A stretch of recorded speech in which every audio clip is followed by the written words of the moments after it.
Oh, hater. Oh, that's a sweet sound.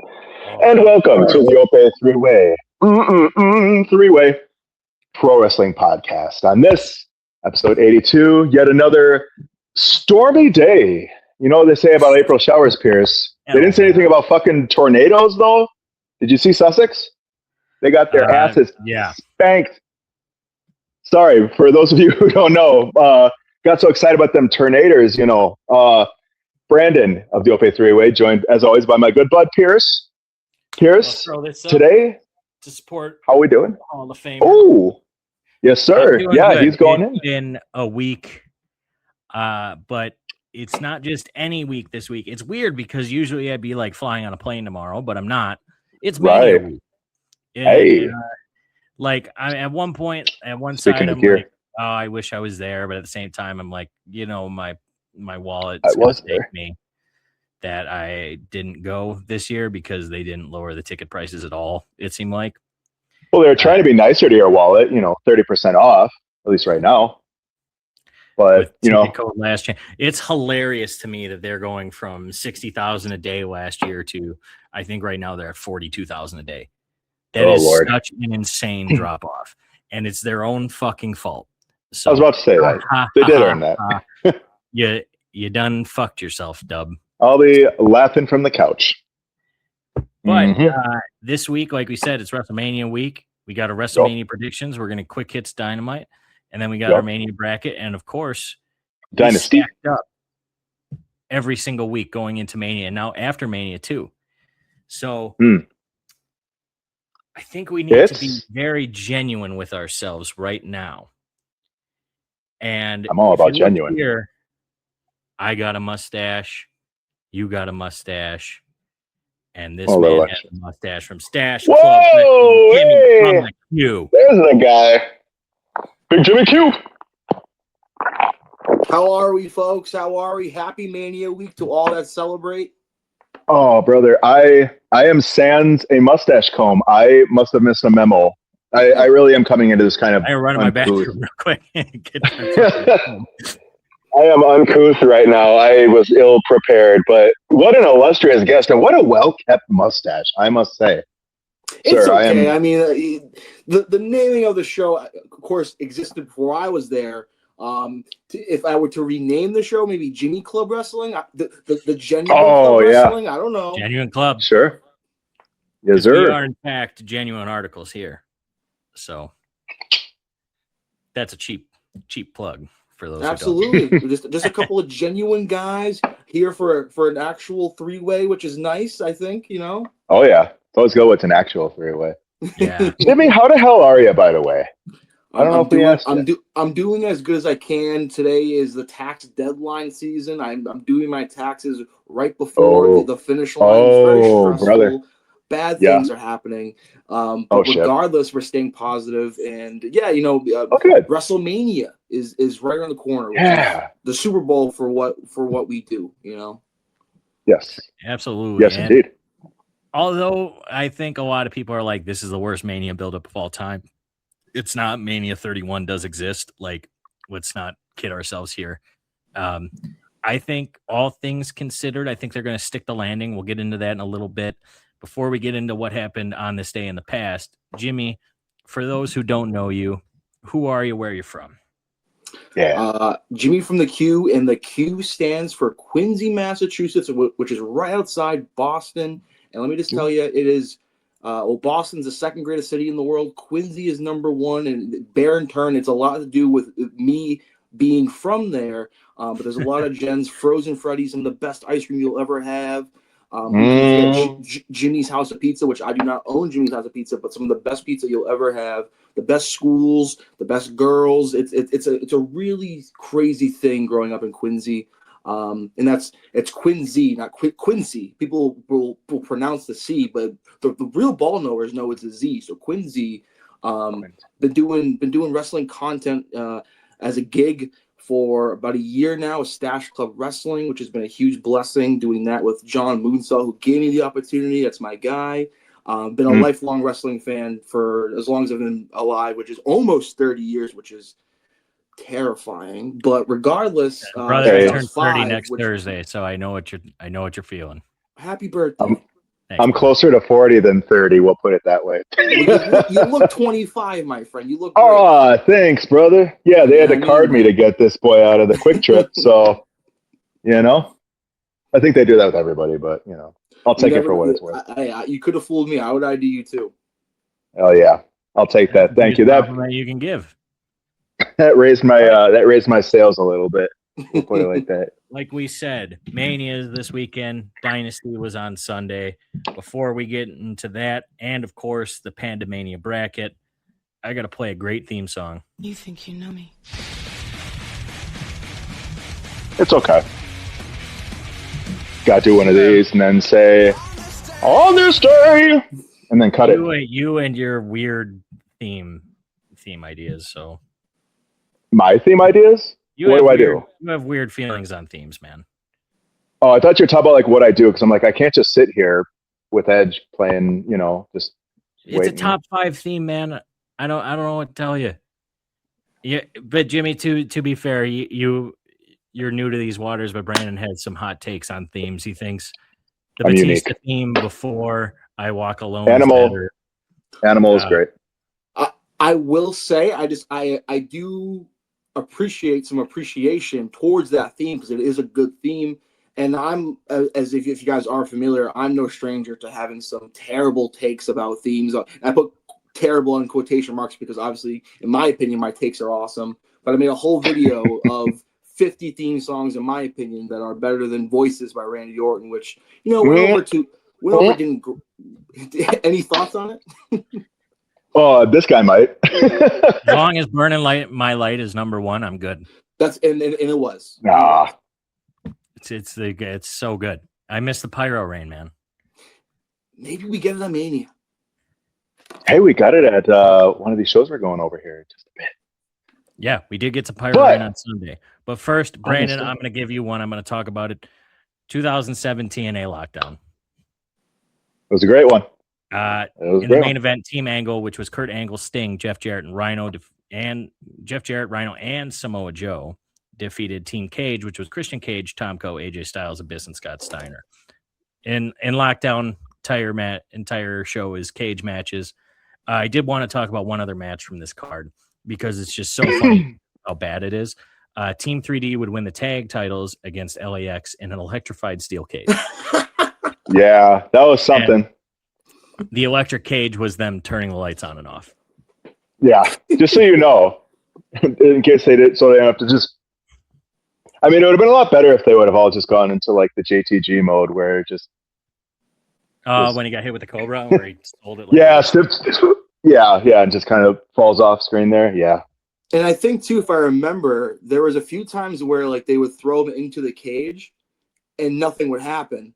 And they would sell like it was happening, but something about the switch not working or something. Like it was an absolute train wreck for what I remember. It was 2000. Yeah. It was TNA, man. TNA gonna TNA.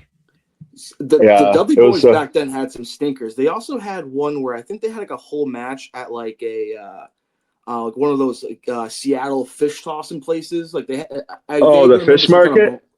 Fish market. It was like a fish market brawl match with like Shark Boy. It was Curry Man probably. Stuff. They were throwing a lot of shit at the dartboard. I mean, they were definitely. You'd be entertained by how fucking bad it was. Because that's the idea. That's the fishing line. Because Shark Boy says so. Give me a shell, 2020 COVID protocols. The men's and women's MITB matches were taped at Titan Towers. If you know, it was Climb to Success, where they all went through the building, and it was really fucking weird, but really funny at the same time. In the match, Asuka would win the women's briefcase, which also just meant she was the champion, because Becky Lynch stole the briefcase and put her title in it at some point. That was never explained. Baron Corbin would kill Rey Mysterio and Aleister Black by throwing him off a roof. But it was okay because there was another roof right there. And but they didn't tell us that though. No, they didn't. Yeah.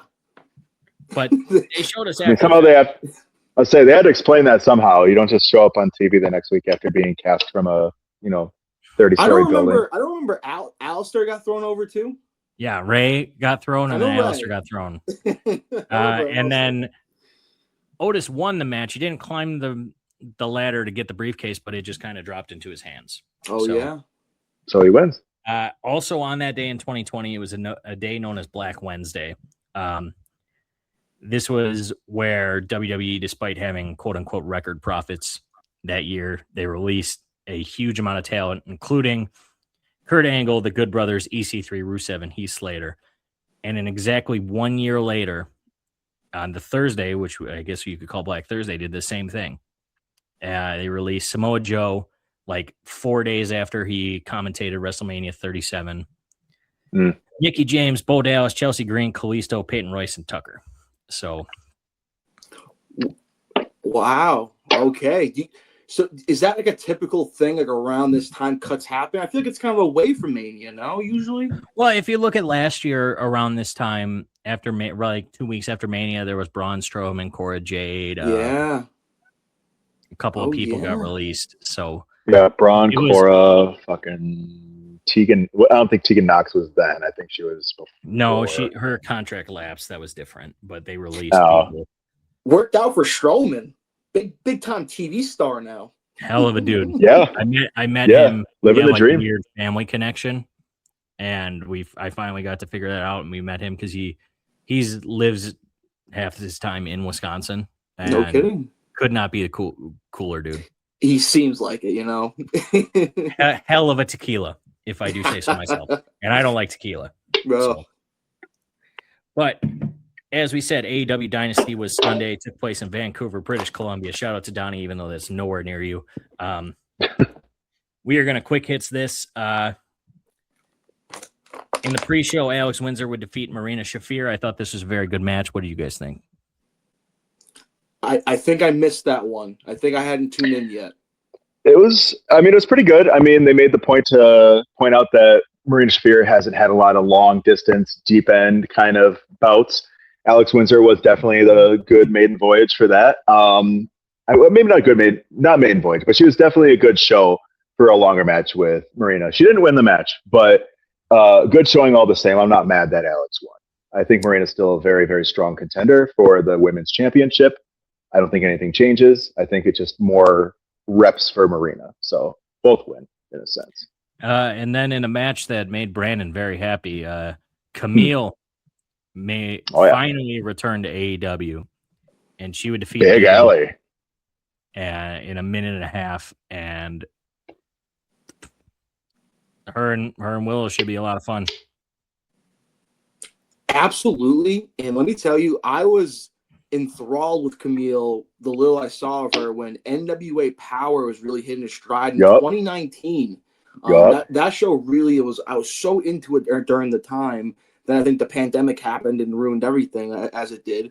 But I remember being like, "Oh, Camille's the next China. She's the next big. She's the next." I don't think Rhea is even at that point big, but like she's a huge muscle mommy with like a image that just like, you know. I remember it was her, and was she with Magnus at the time or Thomas Lattimore? I want to say. I think both. I think they were like a kind of a stable for a little bit, but I think she stuck with Magnus ultimately. A lot of beef Nick Aldis. Yeah. It was awesome. Mm-hmm. Yeah, no, it's funny too because she, like you said, she was like the muscle mommy archetype at the time, and then the muscle mommies all showed up, and now even in AEW, like you have the Divine Dominion there, and like they're making her look tiny. Story Denali, even local Wisconsin gal, she's in Ring of Honor now. She's like, you know, here, and then here's Camille, and it's like Camille's a big gal, you know, all respect, and she's great. I hope she gets her due, but it'll be interesting to see how she develops in AEW for sure. And weirdly enough, too, I recently been borrowing my little nephew's PS4 to play 2K25. I'm kind of an old school video game player. I still play SBR07, but like I downloaded Camille, and she recently in my universe mode won the TBS championship. So like when she debuted, I'm like, what's going on here? You know, stars must be aligning. Yeah, I was like, foreshadowing. Is Tony Khan hacking my PS4 right now? Are we reading the tea leaves right now? Speaking of beef, Jack Perry would defeat Mark Davis. I'm buying stocks in Mark Davis, man. Holy shit. They, you know, like, it sucks what happened to Jake Doyle. 100%. It does. They're like, I was big on Jake. We got something here in Mark Davis, and they're right. He also has my favorite finisher name of all wrestling with the close your eyes and count to fuck. So, I mean, what more could you want? I did not know that. That's awesome. Oh, I want Excalibur. I want catching pile driver for the TV audience. It's close your eyes, count to 3, but in reality, is close your eyes and count to fuck. Say, I want Tony Schiavone to say that out loud. I want him to shout it. I want him to do like he was marking for Sting back in the day, but we don't always get what we want, but we'll cross fingers anyways. So, yeah, great showing for Jack as a face. Great showing for Mark, who I kind of underwrote as like the Jannetty of Aussie Open. I was expecting a lot of great things with him and Jake. I still am. Once Jake gets back, I presume they're going to link up, but I mean, he's really showing out right now. So I'm happy for him. So. And then you just brought them up. Divine Dominion defeated High-End and Maya World to retain the AEW Women's World Tag Team Championships. High-End and Maya World got their shit in. And they did. I didn't expect that, but they put on a hell of a performance. I was a little disappointed they got their shit in. Megan Bain is that babe. You don't sell for no one, Megan Bain, in my universe. But no, they really did impress, and they showed that they definitely have a spot on the card for sure. The baby faces that is, but Cross and Bain, man, have them hold the titles forever. What are we doing? Yeah, they're like the Sisters of Destruction, basically. And honestly, like. I know I can understand why you would want Hyatt and Maya World out there for a bit. I mean, I feel like Tony's just showing that, like, with all the drama that happened with Tegan Knox and I can't remember what was her name. Who was her partner? In any case, like when they had that whole drama where she was complaining about like not getting enough time or whatever, and then you have Hyatt and Maya World who are actually showing out there. They're keeping their heads up. They're just doing the work, and then they get rewarded for it. I think this is Tony trying to show people coming in, like. See, now if like we do it the way, right, then you get the reward. You get TV time. You get title matches. You get to squash the inspiration on Ring of Honor YouTube. I'm like, oh, brother, that was a choice. It was something. So it was something. That's all I'll say about it. Getting into the main card, the Young Bucks defeated the Don Callis family, Okada and Takeshita. This match fucking ruled, and the finish was great. With Takeshita being like, you know what? Fuck this guy. This guy's been a dick forever. And face Takeshita now as the alpha versus when he was face, when he just came in where he was smiling, I'm happy to be here. But him being like confident, badass, former world champion Takeshita, sky's the limit. Yeah, wouldn't be mad if he decided to challenge. I'm sure that's the next in line for Okada's international championship. Can't remember the last time he defended it. Because they did this match, Konosuke was given an opportunity at Double or Nothing for the title. So there it is. Well, looking forward to new champ Takeshita. He rocked with that fucking belt, and I expect nothing less when he regains it. So, I mean, that's a conversation for another. I don't think he gets it at Double or Nothing. I think they may leave that to All In, but I think we're in for a barn burner at Double or Nothing regardless. Yeah. Oh, yeah. Absolutely. With Takeshita and Okada? Yeah. Yes, sir. Oh, yeah. Ricochet defeats Jericho. Not Chris Jericho, just Jericho. I learned that today, actually. I did not catch that. That's been a thing where he dropped They Chris. still call him Chris Jericho on commentary. Because how could you not? But seemingly, right, I think it's definitely a concerted effort, at least on Jericho's part, to be going just by Jericho. But like, how can you can't drop Chris? And like, is this a thing where he's slowly going to be like Prince? Where Prince now changed his name to Prince, and then eventually his name is just going to be this. He's got the purple. Yeah. Oh yeah, like one of those weird like Chris Jericho. He's going to change his name to a symbol. That's my prediction. Makes sense. I mean, dude likes to reinvent himself, and honestly, this was the best Chris Jericho's looked since the Will Ospreay match like 3 years ago. This was the best Chris Jericho match since then. And I don't think it's particularly close. I really fucking enjoyed this match. They went like, I want to say, like 15 minutes. Like it was like a long match. Just about. They went 14-10. Okay. So. Yeah, and it was solid action. And, you know, Ricochet, for me at least personally, was someone that's not like super dialed into like every AW show. I watch Dynamite regularly. I don't catch Collision all the time. And my kind of like feelings towards Ricochet is a lot towards like online drama from like what was it, weeks ago. This to me was a nice reminder of like real bad. Yeah, it was real bad, but like this was a nice reminder of like, oh yeah, Ricochet is also a pretty good wrestler too. And then a big win, which I did not expect, kind of honestly, especially being in Canada. Yeah. Absolutely. No. Yeah, Canadians took a lot of L's that night. I mean, we'll get into that in a little bit, but it was. I feel like if you want a guy, it's kind of like with Dolph Ziggler, right? If you want a guy to make you look good, you pick a guy like Ricochet. Like he's gonna take care of you. He might not take care of himself in certain cases, but he'll take care of you. Yeah. Darby Allin, speaking of people who don't take care of themselves, Darby Allin defeats Andrade El Idolo by pinfall with I've been on the Darby should be world champ by now train. He's got a world championship match tonight. Could he win? I guess we'll see. But this match fucking was great. I love that there's some moves that are pin combinations that is just a guy's finish. Like Zack Sabre Jr.'s European Clutch, the Last Supper for Darby, and then Becky Lynch's Lynch pin. Like, I like that they can use a pinning combination as a finish, and I think that's super unique that so few people do it. And it's not that Darby's not already a fucking super unique wrestler, because he 100% is. But, like, I mean, and then I said buying stocks, and Mark Davis, you should already be buying stocks on Andrade. Dude's on the run of his life. Absolutely. It's too late to buy in Andrade. He's too expensive now. It really truly is. That was probably that was actually my match of the week for this past week, was Andrade versus Darby Allin. And Darby Allin, to me, another one for me personally that I do forget, with all the bells and whistles of these crazy spots that he does, where he risks his life, a limb. He's also pretty good in between the ropes, and this was another case of that. Freaking, does Andrade pop Viagra before matches or what? What's going on with that? He might. He's hiding chorizos or something. I don't know. The man's he's doing something on purpose. I'll just say it like that. He's got a fluffer in the back. I'll say this though. I love the fact that, like, I don't think he was gonna rip his pants off until the crowd randomly started chanting for it, and then he abides by the crowd, and it was awesome. It's such a that's why I love wrestling. This is why I pay front row. This is why you pay front row. Apparently, it costs less than WrestleMania 42.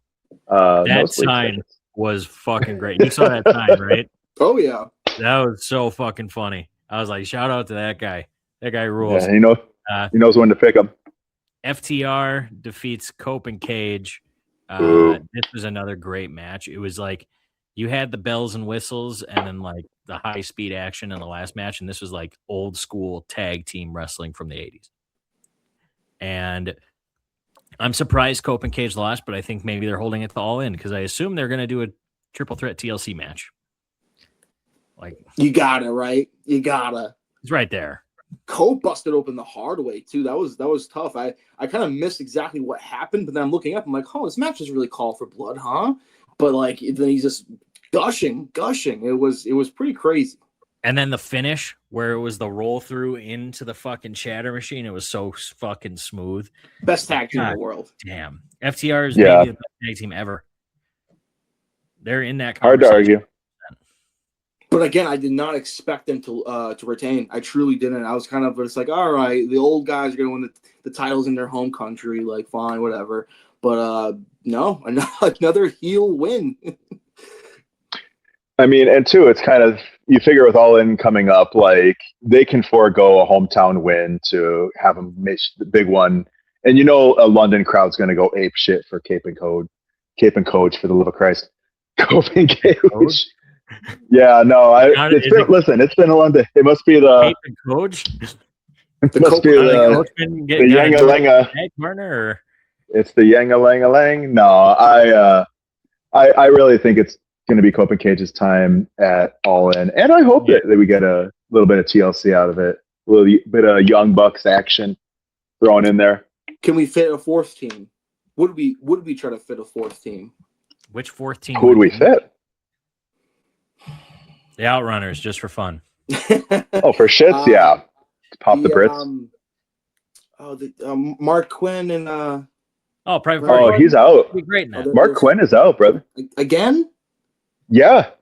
Brothers made of glass. Like they were just had like a segment on with Isaiah Kennedy, I believe, not that long ago. I think Isaiah Kennedy's going to go to Hurt Business or Hurt Syndicate. My bad, because they're looking for somebody, and like Isaiah wants to be like Isaiah's there. They've been there. They've been trying to be there, but Mark Quinn just cannot stay healthy, man. It's hard to see because you see them working hard and trying to get back into relevance. Like they're AEW OGs, right?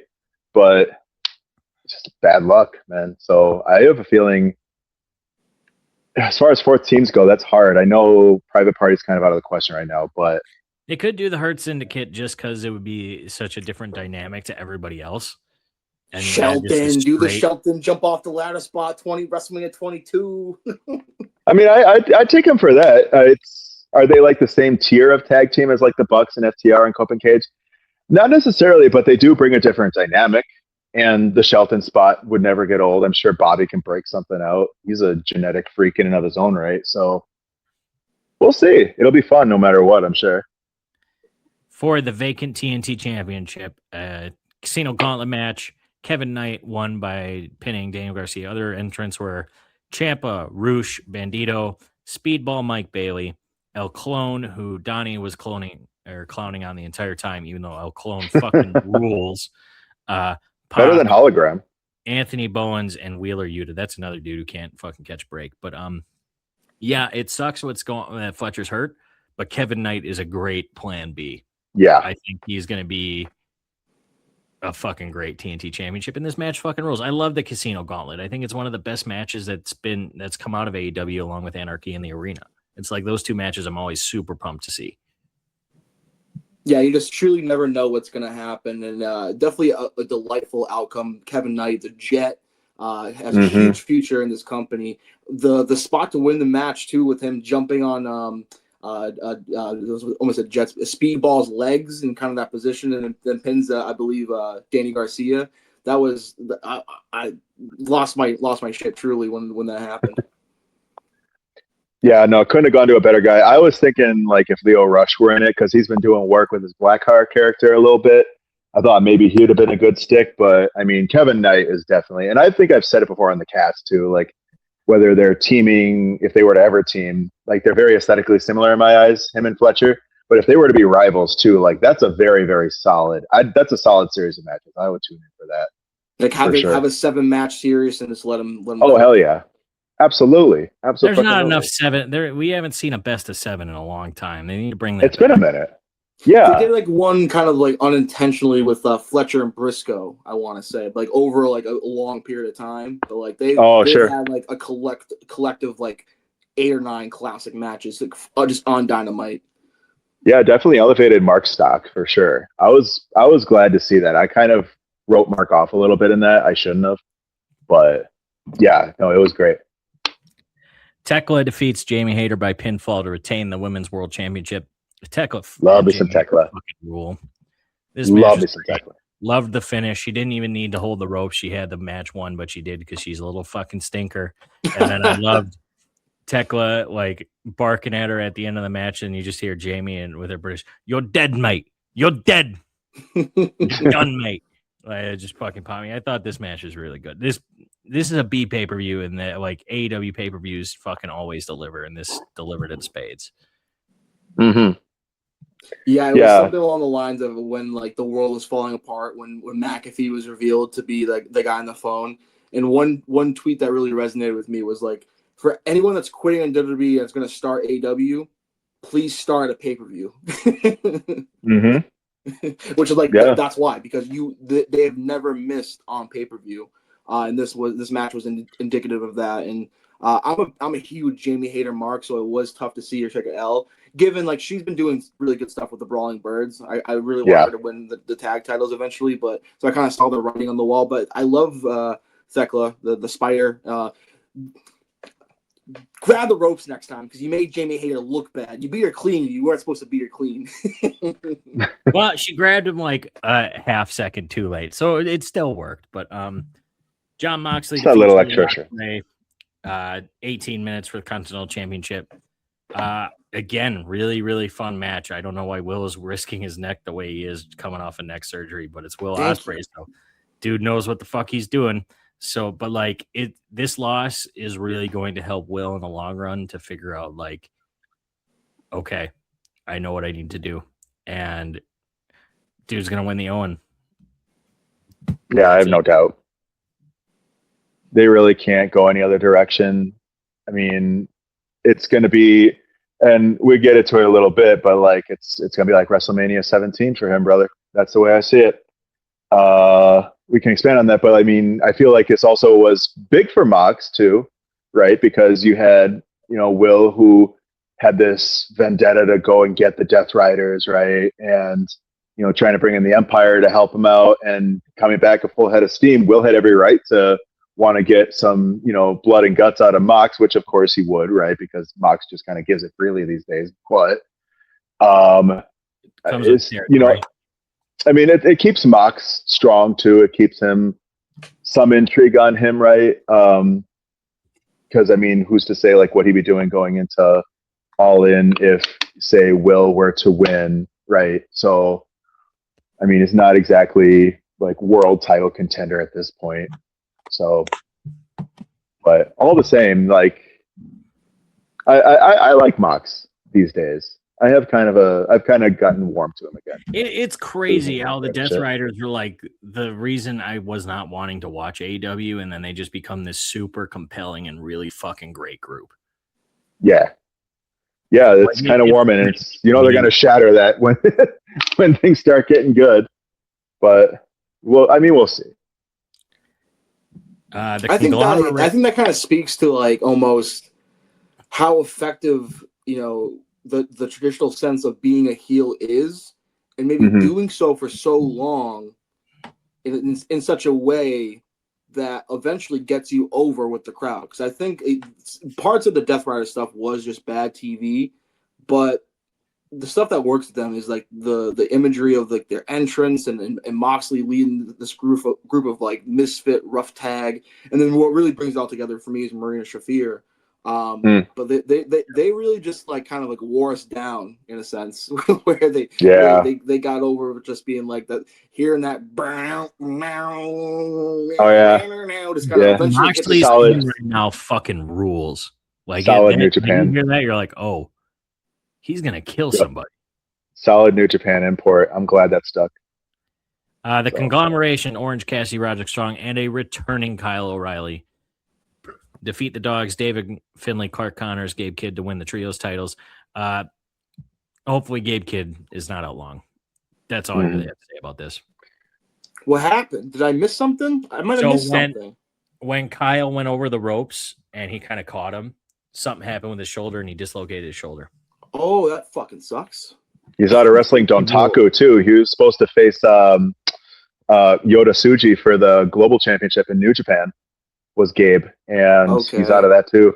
So they have to find a new guy to replace him. So that fucking sucks doubly, because that would have been a huge match. That's like a generational that's some generational shit in New Japan these days. Some meat slapping, that's what that is.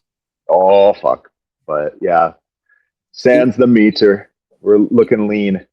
I was watching this show live, and you know what? I did fall asleep. It was midnight Eastern Standard Time, and I'm an old man now, and I passed out, I think, at this match. I did, however, go on YouTube the next day, and for some reason, I think someone ripped the entire pay-per-view and put it on YouTube, so I ended up watching MJF and Omega the next morning. And I kind of like that because I wasn't tired no more.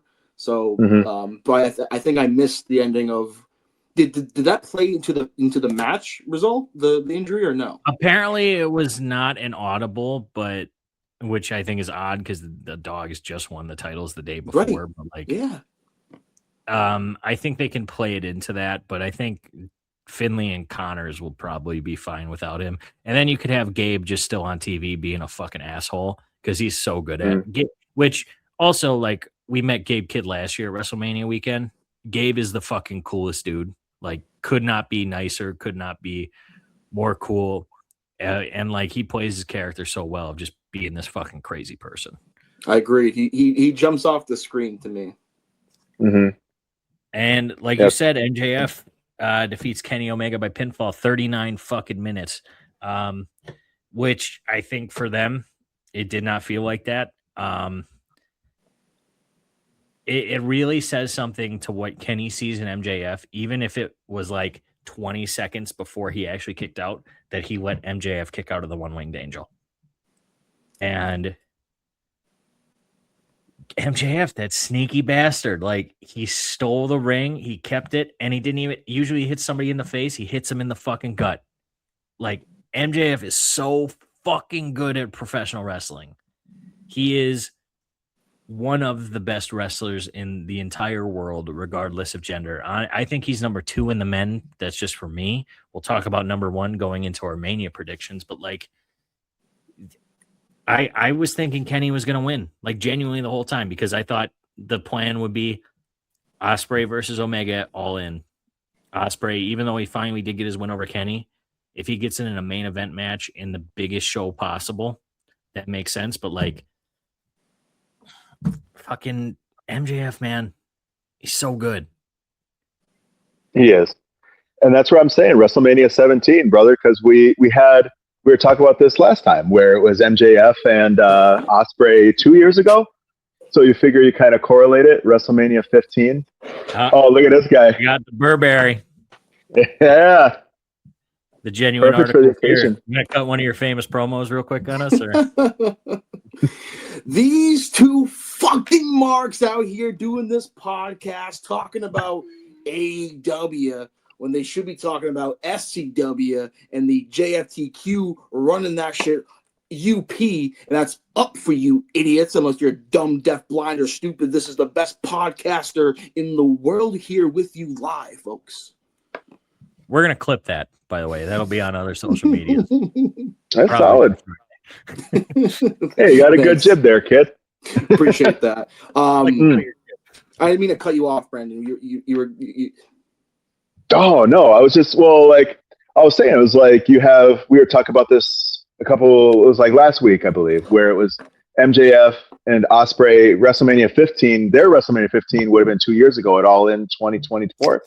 So you got this year, it's going to be their WrestleMania 17. I feel like not now with any like Vinnie Mac shenanigans. I get it. I thought you were saying like Tony Khan's coming out and him and Will Ospreay are turning in.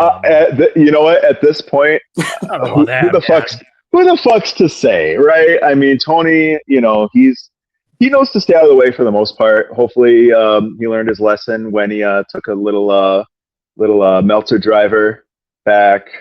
How many years ago was that? Was that 2 years ago too? Tony took a Meltzer driver. Was that last year? Was that only last year? Right around this time when Jack Perry was the fifth man or whatever the fuck. Yeah, I don't even know. Then that leads in All In where fucking the Young Bucks had that terrible entrance with the boat. Oh, took like 20 minutes. Yeah, Christ! Yeah, the less I remember that, the better. Yeah. But then after that, like it was like night and day. It's the same thing with the Death Riders. The Young Bucks have been so fucking good since then. Which I've been on this podcast saying they need to come back out to Umbop again. I'd be okay with that. Yeah, they'll give it one more for the road. I feel. But that is enough about AEW. Yep. It's time to talk about the dub, and I believe you said the Super Bowl wrestling. I think that's more the Royal Rumble because that's usually the one that gets everybody really, really excited. But like their biggest show. Let me rephrase that. The WrestleMania is the Super Bowl halftime show of wrestling. If that makes sense. More so with the celebrity involvement and how it's kind of for the casuals more than for us, diehards. Yeah, it's a great way to put it. It is the Super Bowl, though. It's the biggest show of the year, regardless of whatever company you're in. It's fucking WrestleMania, man. And we'll start with night 1 and go on to night 2 from there. The Vision, Logan Paul, Austin Theory, and I Show Speed versus the Usos and LA Knight in a 6-man tag match that is confirmed to open up the show on night 1. Yeah, I mean, I think the build for this match has been fine. I'm pretty sick of the Usos versus the Vision and LA Knight versus the Vision because it's been going on since last year at this time. So it's time for that to end. I think it's crazy that IShowSpeed is like 100% the most athletic person in this match. Like, I don't think You there's. see him jump over that guy? He see his is, hops?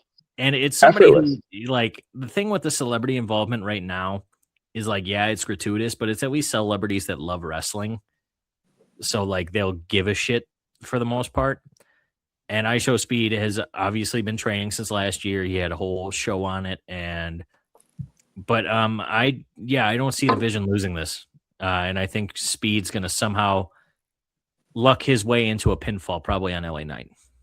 Jimmy, what do you think? That kills me as a big LA Knight guy. My prediction on this match is I think the baby faces win to start off Mania. I do. I think a nice traditional, like, get the crowd up and the baby faces win. I think IShowSpeed, as you guys probably know, very hesitant to join the Vision originally. Kind of like, I didn't mean to do all this. But slowly but surely, the Vision have really kind of brought them in. Even like that video package, which I thought was really well produced on Raw, but almost like, how come you're showing us like Speed doing wrestling moves now? Which, like, that's kind of like the main cool surprise thing to see at Mania. That was kind of the video package. I thought was kind of counterintuitive a little bit, but I thought it was really well produced and cool, and it really showed that Speed's now on Paul and Theory's side for sure. With that being said, though, I think Speed will come to realize that his partners are kind of douches, and something in the match, I think the baby faces will kind of convince him to join their side. And I got LA Knight and Usos winning that match. Yeah, and I think too, for the fact that they're showing it on ESPN, it's going to be the first match of the first night, the first hour, right? I think they want to try and get the show started with a kind of cliche face win, just to kind of, bring the people into the building. Speed's going to get his shit in. That much I'm certain of. Speed and Paul particularly are going to get their shit in. You're going to love to hear me say this, Pierce, but I think Theory is going to take the pin in this one. I think that's correct. I think it's going to be maybe not a 1D or maybe a 1D. Could even be give it to Knight. Give Knight something. I'd say give him the BFT. Where they put him up for the 1D. And they put him up and then he just like spikes the shit out of him, just like a lawn dart. Maybe. I wouldn't be mad at it if it takes like a super 1D to put down, Austin Theory, the undisputed future of our business. You could pump the brakes on that. It would take like, I think, half a super kick, but like, I think that's a sound strategy. And it's fine. They'll recover. The Vision is not what it is without, Braun and Bronson. And I think everyone knows that. I think they know it. It's going to be a strong show. Give it some time. We'll get into that in just a little bit. Because I got some theory, not an Austin theory, and you're the only person that has an Austin theory, Brandon. I got an Austin theory. Jacob Fatu versus Drew McIntyre, arguably the best built match on this card because it's been building since last September, and it sucks that these guys did not get into the main event. I thought that they had earned that and deserved it, but they're getting an unsanctioned match, which should be a lot of fun. I wish it was not on ESPN because then it would get like really grimy and like it deserves to be grimy. Very jarring decision to take your one unsanctioned match and put it on like the most sanctioned television show, and like the irony. The most like you're gonna have to scale it back because it's very weird. Yeah, exactly, Pierce. Very weird decision. It needs some grime. Like, it does need blood, like a whole lot of it. I'm not talking full fucking Death Riders Moxley blood, but like it needs something. I don't circle back to these guys going through windshields and attempting murder. I think on that level, it calls for it. Truly. Easily. Yeah. Agreed. That being said, I think this is a pretty easy one to call. I feel like Fatu is winning this. I'm sure it'll be a lot of fun. And that's all it really needs to be.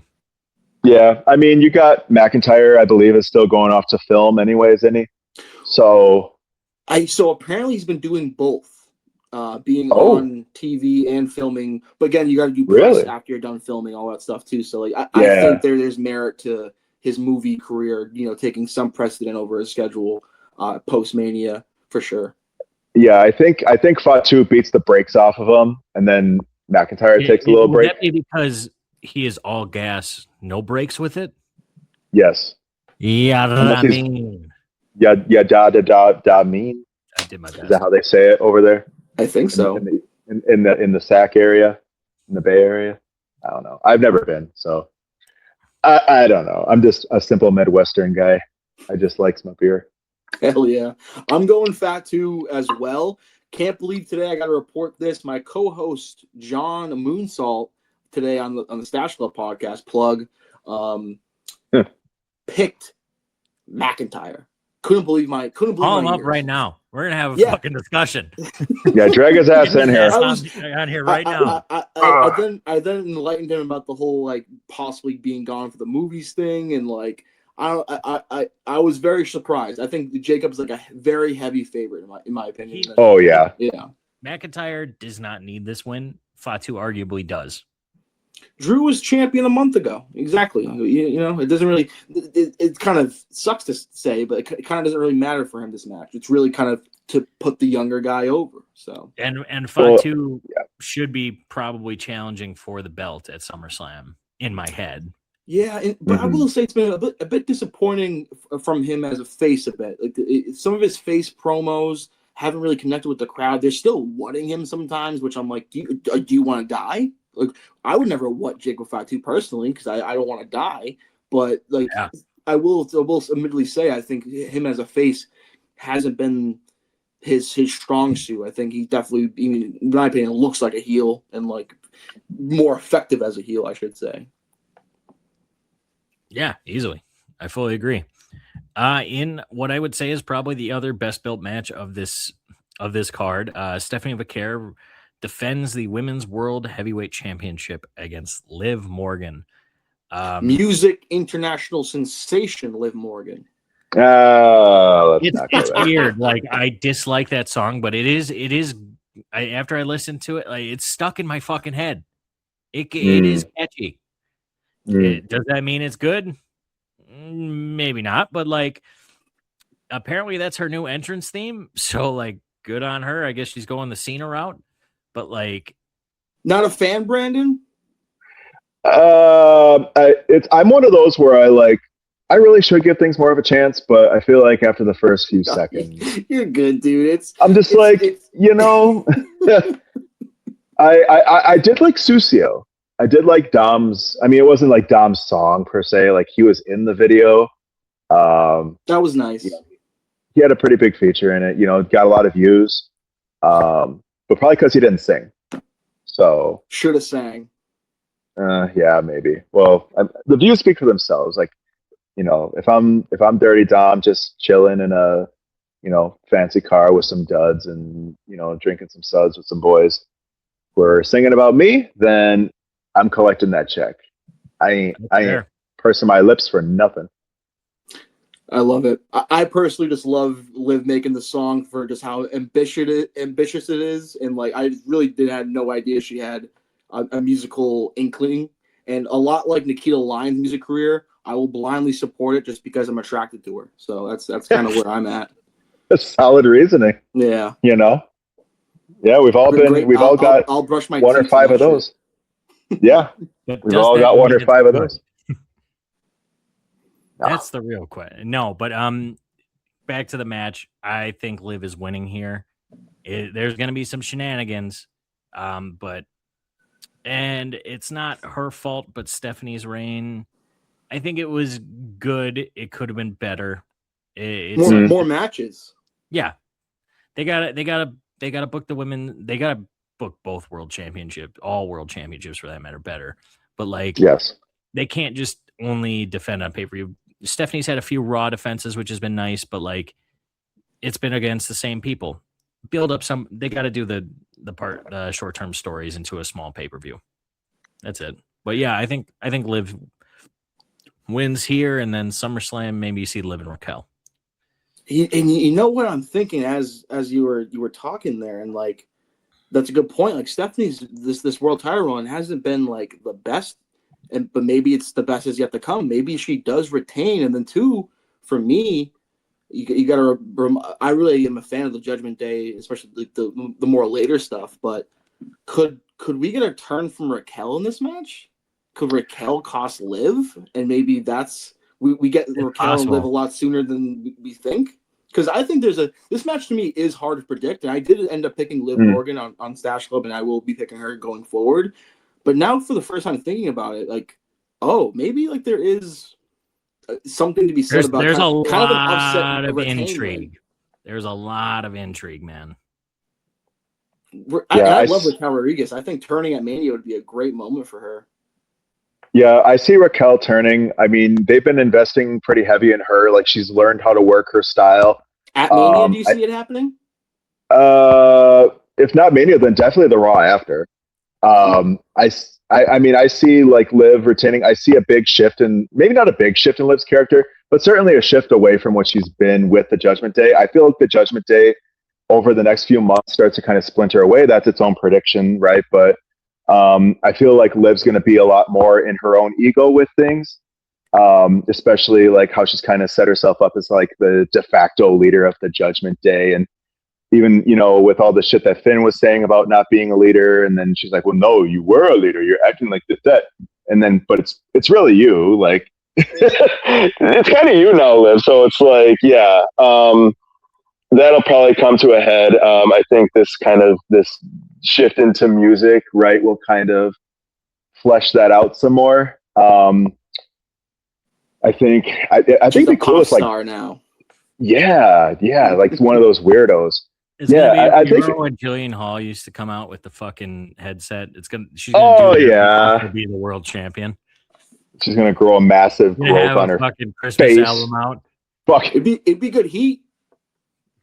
I mean, yeah. Would it be the right kind of heat? Oh, in Liv's case, I mean, I feel like she can pull heat if she wants. She can pull heat how she wants. I'd be interested to see. I mean, this might be going off on a slight tangent, but I'd be curious to see like how her relationship with Dom continues to morph. If and when a wedding. I need a wedding in a big way. I don't know. I think Dom gets himself a clue. Maybe do a wrestling wedding. It's been a minute.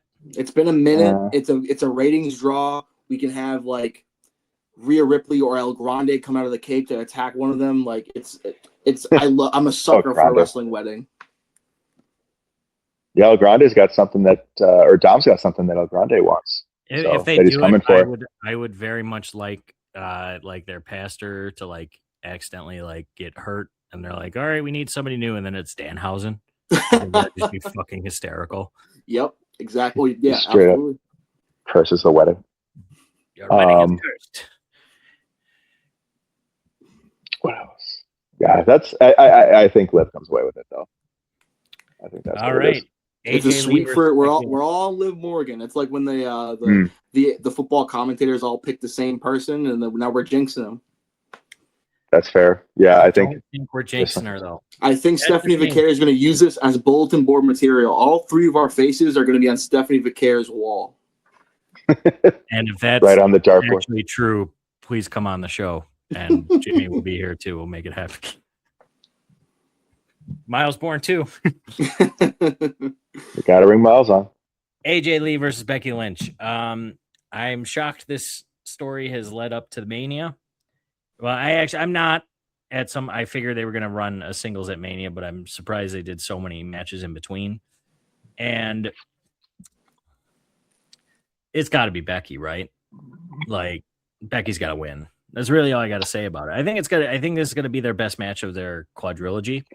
But I was going to say, how many matches do they have? Quadrilogy, what a word. Well, I mean, if you you put an asterisk in there with the War Games match. You got War Games, you got their singles, and this is number 4, quadrilogy.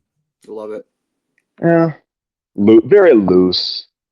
Because, right, like this is technically only their second singles match. You're going to yourself. A loose quadrilogy. Actually. That's a band name. A loose quadrilogy, yeah.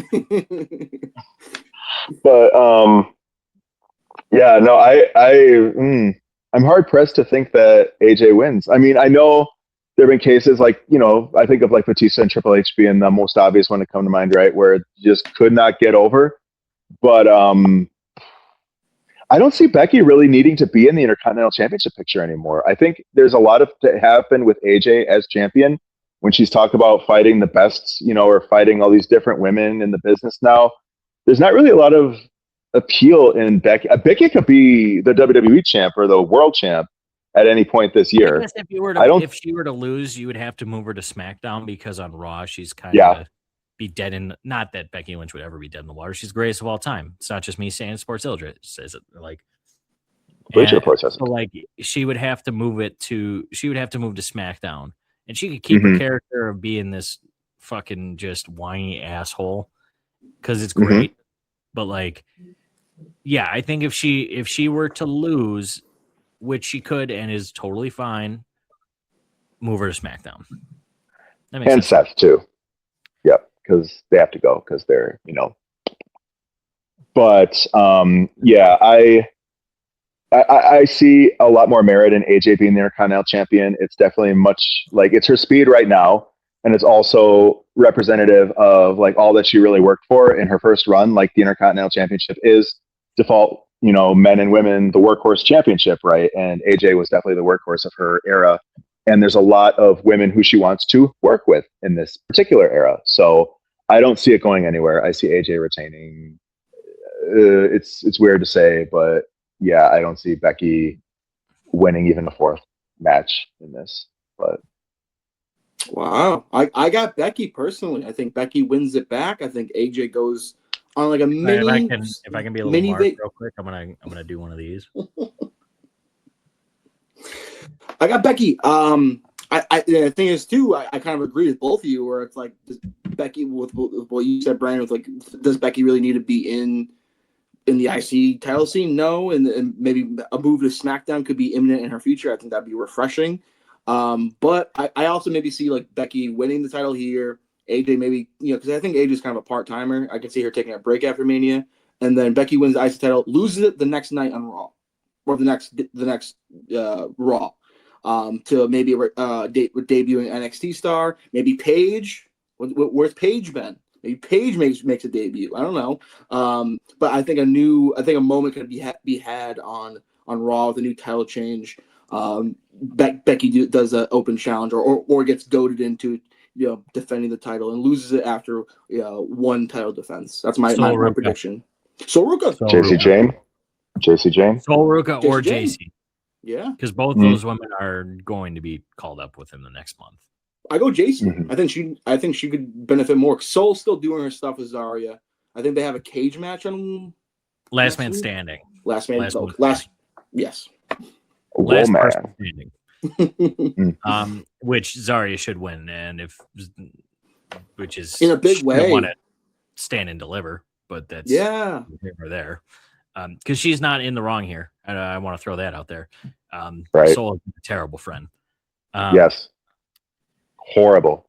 It says it's a fatal 4-way, but I guess we won't know till we're at Mania because of everything that's coming through.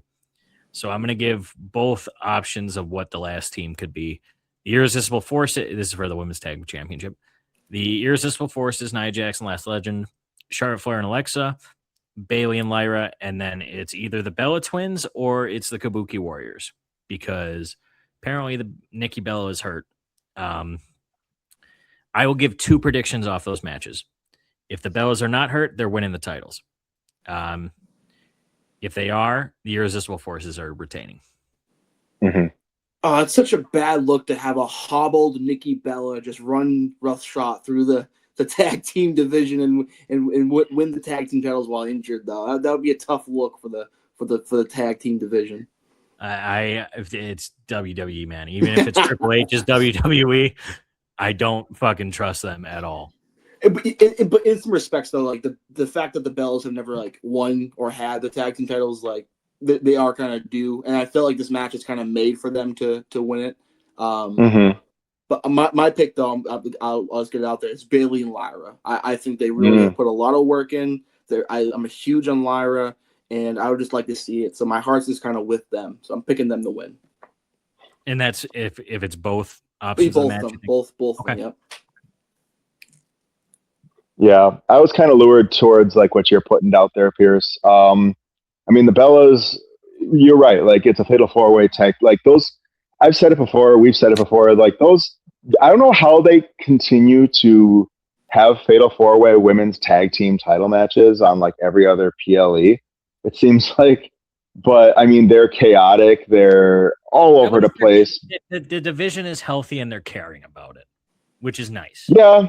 And I just multi-tag team matches in general, I feel like are just really difficult to orchestrate and difficult to keep track of. Like, and even commentary will call it out. Like who the fuck's legal in this thing right now? And, but I mean, I feel like, again, if you're talking about like a chaotic environment, especially with as, long as the Bellas collectively have been out, and kind of been on the sideline, I feel like it's a good opportunity for them to, whether or not Twin Magic is, something to do in this match. I guess you could sprinkle some Twin Magic in this somewhere to get the Bellas over. But this would be the match to do it. Possible replacement for Nikki Bella? Could we see a dream team of Brie Bella and someone that looked up to Brie Bella all her career, Io Sky? Oh, Jesus. That made me so fucking mad when Io said it. It still makes me mad. She has yet to be put on the card. Which is a joke. Oh, fuck. The best wrestler in the world. Had the best match of the year last year at the Mania. And who has been consistently one of the highlights of weekly TV. No match at Mania. That's a joke. She'll play a factor in the Jade Rhea match, I believe. But that's not good or excuse. But I think that's what will happen. I don't want to say anything to that Brie Io pairing. No, I was going to let that pass my lips. Like, I won't think about that. We'll let the next match pass your lips. What I think will be match of the weekend, and what I think you said this was the shittiest build for two big names, Brandon. I think the build was fine because they did it in 3 weeks. Seth Rollins versus Gunther. Who's the best? And the answer is fucking Gunther. Best male wrestler in the world, period. MJF's number 2, Gunther's number 1. And it's not going to be a clean win. They could put Gunther over clean, and I'd be like, hell yeah. Fuck yeah. Seth sucks. Tap out, bitch. Everything. The ring general. But ref's going to go down. Seth's going to get a stomp in. And then there's going to be a hooded man who comes through and spears the boots off that man because Braun Breaker, who is apparently healthy now, but I'm appreciative of them not doing this match on the off chance that Braun Breaker could re-hurt himself because hernia surgery is nothing to fucking scoff at. But he will spear the fucking boots off Seth and Gunther will fucking put on that choke and Seth's going to pass out. Yeah, and then... sorry, go ahead, Brandon. No, he's owed a favor after this match, I believe, as well. Should he follow through? That favor will lead into when we get into night 2. Yes. Oh, night 2. That'll be interesting. Jimmy, what were you saying? I'm sorry. I was going to say, I felt like a complete idiot today because when talking about this match on Stash Club, I apologize, but I just got an alert on my phone. We're now in a flash flood warning, Brandon. So woo! You better be the careful, streak guys. Continues. Yeah. I don't know.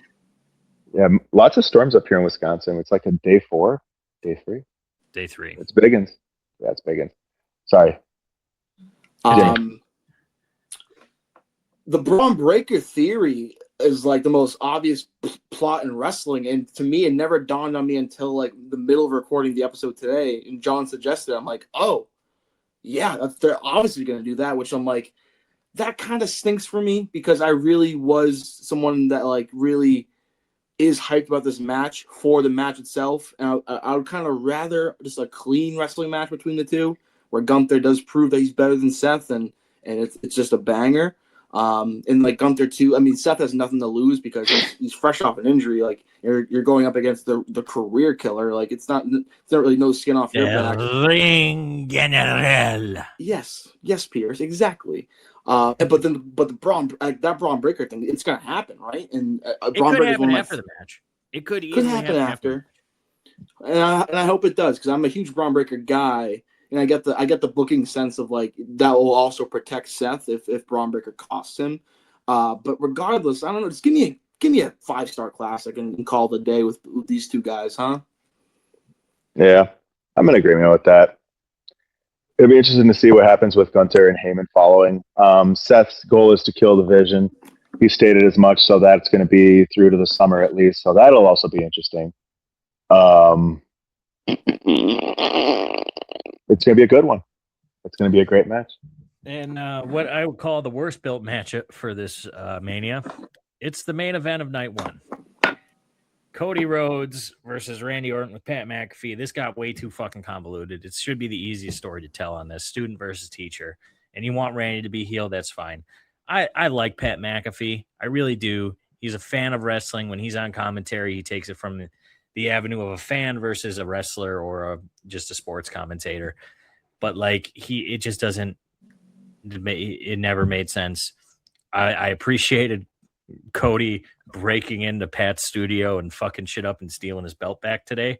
That was hilarious. I haven't seen much of it. It was happening kind of like as we were recording, and of course I take the train and bus home, so like I really wasn't paying attention to all that jazz, but I seen a little bit of it. That's awesome. I put it in the genuine chat, so you okay. Yeah, check it out. It's fine. And Brandon, I put it in our Discord as well, so if you haven't seen it. That being said, so if Orton loses, McAfee will leave the professional wrestling business for good. But this whole thing for McAfee is he wants to get wrestling back on its feet. So, and he wants to go back to the good old days. So there's two things that needs to happen. Number one, and Jimmy will agree with me, and I hope Brandon will agree with me. Orton comes out to Burn in My Light, and the pyro sparks back. We need is that for Pat? Is that why he's doing it? Imagine if Pat does the golden shower. Pat calls him out. No, we're not playing that old shit. Hit the pyro, and here comes Randy. And doing it for Pat. Oh, if like Randy comes out to like Pat's theme song. Oh, that'd be fucking weird, man. Oh, that'd be you'd see people going up the stairs. Yeah, no, that's where I'd go. Yep, 30% ain't enough. See ya. Fuck it. Number two, Randy Orton needs to punt Cody Rhodes and win number 15, and I think that's what's going to happen. We've been due a punt for like, when was the last time he hit the punt? We were due it last year when he was in the program with Kevin, but that kind of got screwed up because Kevin got hurt. So yeah, can't recall. We're overdue a punt, and I think Cody's the best guy to get punted, and I think Cody could use the break. I don't think Cody should win it back at SummerSlam. I think Randy should lose it to somebody else at SummerSlam. That's a different podcast. But Randy wins 15. Jimmy, what are you thinking? I think I'm a huge mark. I think I will forever cheer for the good guy in most cases, and to me, Cody Rhodes is the good guy. Huh? I mean, look at blonde. Yeah, I mean, that was for him. Now I did get a haircut on the sides, and my sides are like brown, so I look like a freaking idiot, to be honest with you. But regardless, you look good, brother. Yeah, I appreciate that. I mean, it's a free haircut from your sister at the end of the day. It's not all bad. But regardless, a huge Cody mark. Gonna follow him to the end, and I think as much as this storyline has been criticized, and I think rightfully so. I'm someone in the minority that's kind of enjoyed it. I am a Pat McAfee fan, and I really think with like how much I'm a fan of Cody, I am biased in the why I like it so much is because it's Randy Orton committed attempted murder on Cody, and the fans were still cheering. And to me, like, wrestling fans have like long lost our way from us like always being so gravitated towards the heel. And for the I get the ignoring of the 20-year history, but even the part of that where they're like the big faces of Cody and Jelly Roll, which Jelly Roll, by the way, that's the part I really don't like because I'm not a big Jelly Roll guy. But I am a hypocrite because I like the Pat stuff. So like, that's just part of being a wrestling fan or whatever. If they move this from main event to first, I don't think we would be having this issue. You know what I mean? For sure. And then too, a lot of it what I don't like too is like some of the real life reporting that you hear behind this, where it's like, oh, this is like a TKO Ari Emanuel purposely putting Pat McAfee in the thing where it's like, but now even so, they're blurring the lines of like what is, because the whole CM Punk aspect of it and like those storylines are starting to interweb, and all of it. It's to me overall it's entertaining, and for me why I'm biased towards liking it is to the main goal seemingly to me, which was to avoid the crowd turning on Cody. Though they did so much, the crowd has now turned on WrestleMania, which like that's probably not a good thing, right?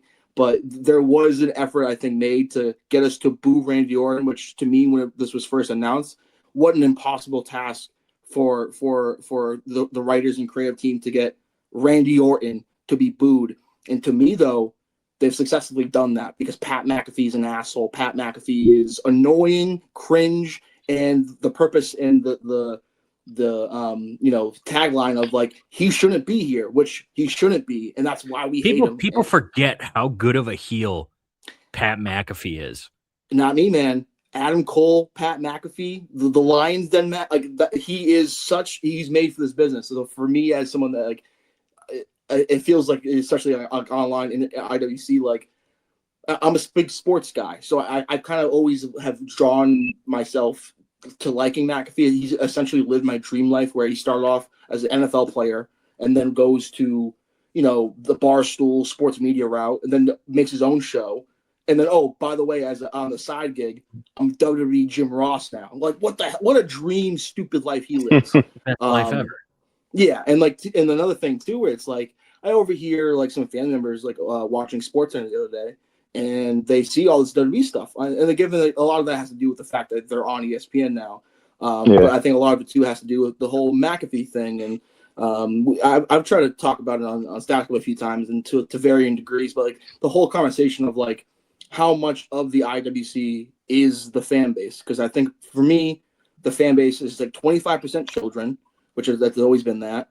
And then what percentage does is the casual fan in the IWC, which people have kind of speculated that's like 5%, 10%. Regardless, it seems like 100% of whatever percent the IWC is hate this, and they're all going to watch Mania. And it's been kind of shown with the ticket sales, but I think the ticket sale issue, a lot of it is with the fact that they pulled up to Las Vegas again, and there is a lot of corporate screwed over New Orleans. But say again, and they screwed over New Orleans big time. Yes, they did.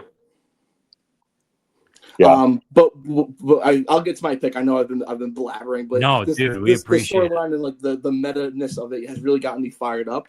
But I'm sticking with Cody Rhodes. I'm going with Cody Rhodes. I think he'll win. I think it's, it would be a tough look because this is his kind of generation now. He's the top babyface, and he has been for a while. For him to lose back-to-back Manias against old pieces of I'm not going to call it John Cena, Randy Orton shit, but two old guys. I think it would be a bad look. Hurts to hear it. No, because those are guys because I grew up a little bit on late Attitude Era, and then watching Cena and Orton both coming up in 2002, and now they're fucking old. It's like Cena's gone. You talk about you being old, brother. Like Jesus, he's gone, but he's back. He'll be there. Yeah, he sure is back. For some reason, John Cena returned. It's like Star Wars Episode 9 all over again. Oh God, don't bring that up. That makes me mad. It'll be him and Danhausen yucking it up. Yeah, probably. In all likelihood, I could see that. That's a good rub on Danhausen. And at some point, he's going to be in the ring, probably talking about the attendance, which they're definitely going to lie about. But like, yes, you're going to have to lie about it. They're going to say 60,000. We know it's like 40,000. We're going to hear a dong. And then announced as the first inductee for the 2027 Hall of Fame, John Cena. I'd be shocked if they don't. Yeah, I can see it. And then another thing too on like the McAfee, Randy Orton, Cody of it too. I see formulating a big time angle between Team WWE, wherever that is, versus TKO. And to me, there's been some sort of connection too with Pat McAfee. Well, kind of him, right? But he won't show up. I don't think. That to me would save all of this in retrospect. He didn't show up last year, so who fucking knows? Who knows? But like, I can also see Pat also aligning with the tribal chief, who he's a big fan of, and making a whole faction out of this. Which, like, yes, it sounds bad, but you got to create. Think about like the Authority. Think about even the Death Riders, where like they have kind of took over the business in some ways in the storyline, and have been such baddies. Then you create stars from those guys being knocked down. I think Ope-Eh being in Team WWE War Games would catapult Ope-Eh. The reason why Floyd Mayweather's fights sell so well is because he is such an effective asshole. People want to see him get his clock cleaned, and it never happens. But that you got to build a heel. That's a great point, Jimmy. Thank you. Yeah, it'd be interesting to see how they pull that off if they make it meta.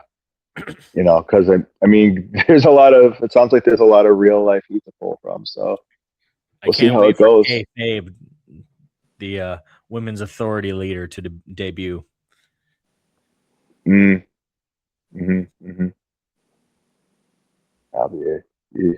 Brandon, did you pick a winner? No, but if I had to pick one, I don't think they cut this gravy train off with Pat yet. And it's his second Mania losing, but he did. I mean, Cody won. He won against Seth, lost against Roman the first time, beat Roman and we'll get to in a while, the biggest WrestleMania main event of all time for my money. So that counts for. Yeah, there was a lot of shenanigans. It's a bloodline rules match. Been turning on him, it seems like. Yeah, there's something to that too, and I'm sure that would be kind of exacaminated more by a loss. Cody versus the Undertaker next year. Jesus, Saudi Arabia probably could have happened. Yeah, it's possible. Oh no. Yeah, he said he never put on the hat and all that shit, so it could be Big Evil Taker. American Badass versus American Nightmare. Ooh, there's your tag. That's it. Tagline. That's the hot tag. I'd say that sell tickets, but I don't think they really sell tickets in Saudi, if I remember correctly. No, they force tickets upon you. They staple them to your hands. I don't know what the fuck. But I see Randy winning this one, and I think Pat goes on. I think Randy wins 15 for whatever that's worth, because it's not 16 yet, it's not 17 yet. But it's there, right? So it's like when Cena won 15. Like, yeah, it's cool, but I mean, you lost the belt 15 times. That's all that means. Yeah, really. Mm-hmm. Exactly. All right, night 2. And, I will add too, though, with my Cody pick, I have Cody winning, but McAfee completely ignoring the stipulation. Oh yeah, I was just saying, fuck it. Yeah.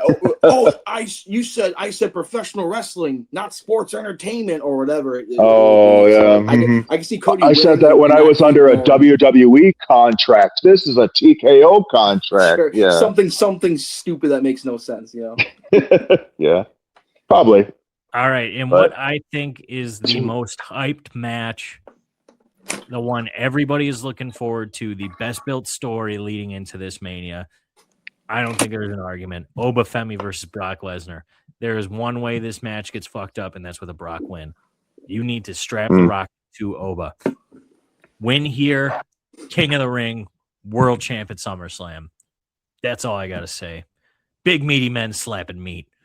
Do you think it's a clean meaty match, though? Yes. You think Ope wins clean and meaty? Clean as a whistle. You have to. He pulled Paul into this too, right? So shut up. Part of me wonders. Stop it. Listen. No, I will not listen. I do not need your head ass takes. I'm just saying, it's not a head ass take. It's there, and it's not. Listen, Jimmy, hold on. A lot worse can happen. Jimmy, I need you to either agree or disagree with me if it's a head ass take. Well, we're talking about like a clean win. Let Brandon. Well, okay, so we mentioned WrestleMania 17. Now, WrestleMania 17, if we're kind of take a very, very, very, very, very separate degree here, we have it where we have a screw job, but Ope-Eh as kind of a prospect potentially of Paul Heyman, and fitting the group theme too, might I add, gets screwed by Brock, or gets screwed. Brock gets screwed by Paul. Wouldn't be the first time, right? We've seen this before. And then Ope takes lead of the division. You have Braun in there too. Braun comes back, but You have and Ope-Eh has been one of those guys too, and people have been saying it. You know, it's not just me who's been saying it, but like you saw at the Royal Rumble, all those people I feel like who said that Braun was like the head and shoulders future of the business. See Oba just, granted there was shenanigans in that too, eliminates him in 3 seconds, and then it's like, oh yeah, there it is. That's the guy, Ope-Eh. I think there's a chance. I think we get it where Brock kind of will go solo through to his retirement run, perhaps ending it at SummerSlam, perhaps against a certain career killer. But Oba could lead the division after this. I think it's very possible. If Paul Heyman aligns with Ope-Eh at WrestleMania, I will dump a gallon of milk on my head, Brandon. I'll be there for that. I'll be there for that. Saying is it's a head ass take. That's a head ass take, but the content creator brain in my head really goes to I love that take because it would be people would absolutely hate it and engage with the short form. I think but it also to a degree I will say, Brandon, like kind of compelling. I'll say that like it would put Oba over tremendously, and like not to say like originally like on paper Paul Heyman with Ope-Eh makes all the sense in the world, but like did you watch that promo on Raw, man? He looked Paul Heyman dead in the eyes and said he does not need you, and Paul Heyman knows he was telling the truth. That promo was tremendous. Where if you look at a Braun Breaker, he does need Paul, and those two after the division is done should stick together.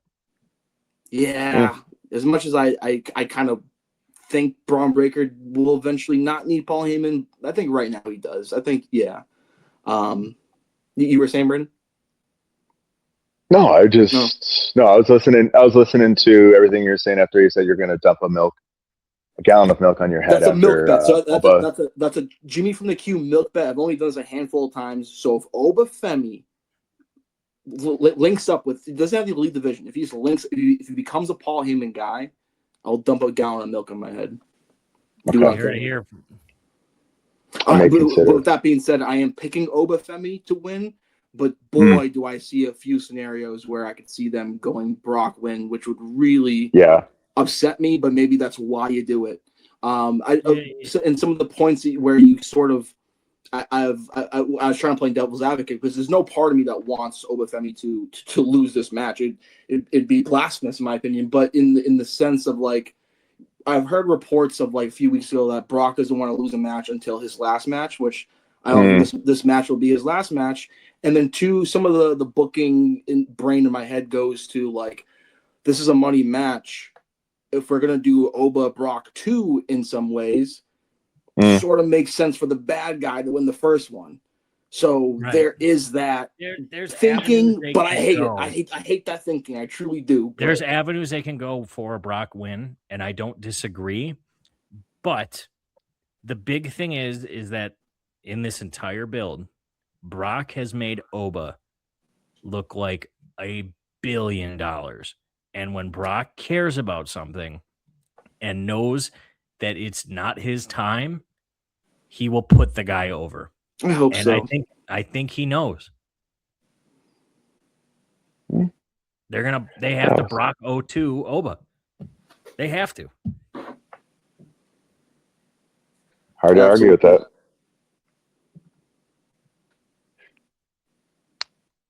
The true main event of Mania. Yeah, honestly, it's the people's main event. But proceeding to got to throw the shoulders in there too. In what clip that could be the match that steals the show. 6-pack ladder match: Penta, Javon, Dragon Lee, JD McDonough, Rusev, and Rey Mysterio for the IC title. It does not. Well, it does matter who wins, but this match is gonna fuck. Can we just? It's gonna fuck. Like,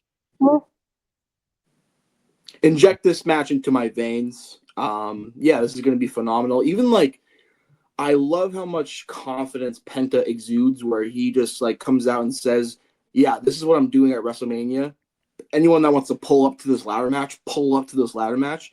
And then they announced the ladder match participants and had the fucking that was weird qualifying matches after. That was fucking hysterical. Yeah, they try to really convince us that like that was the thing. Like the main event those main event matches actually mattered and were qualified. It was a very weird thing, but regardless, we're here.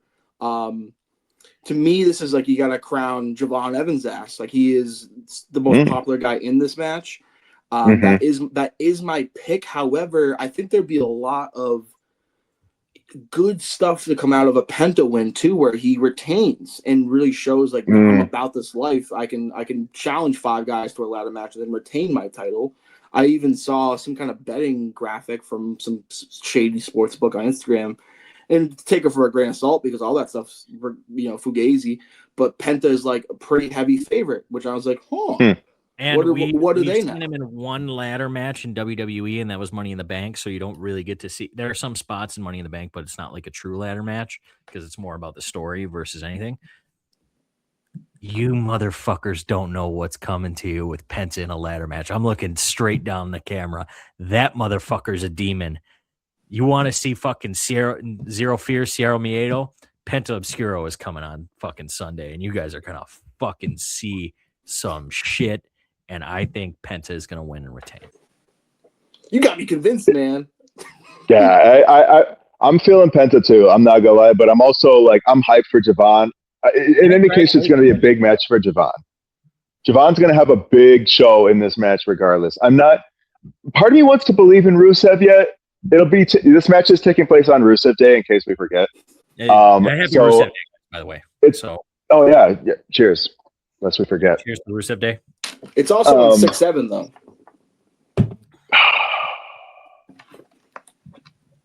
It is on 6. Oh, that's now I'm thinking because like Rusev, I think Rusev's going to kill somebody in this match. Probably Ray. What do you mean Ray? It's going to be JD.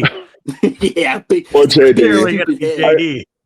I mean that's fair. JD also stands an equal chance at death. I think Rusev's going to have a good murder show. I think Javon is going to.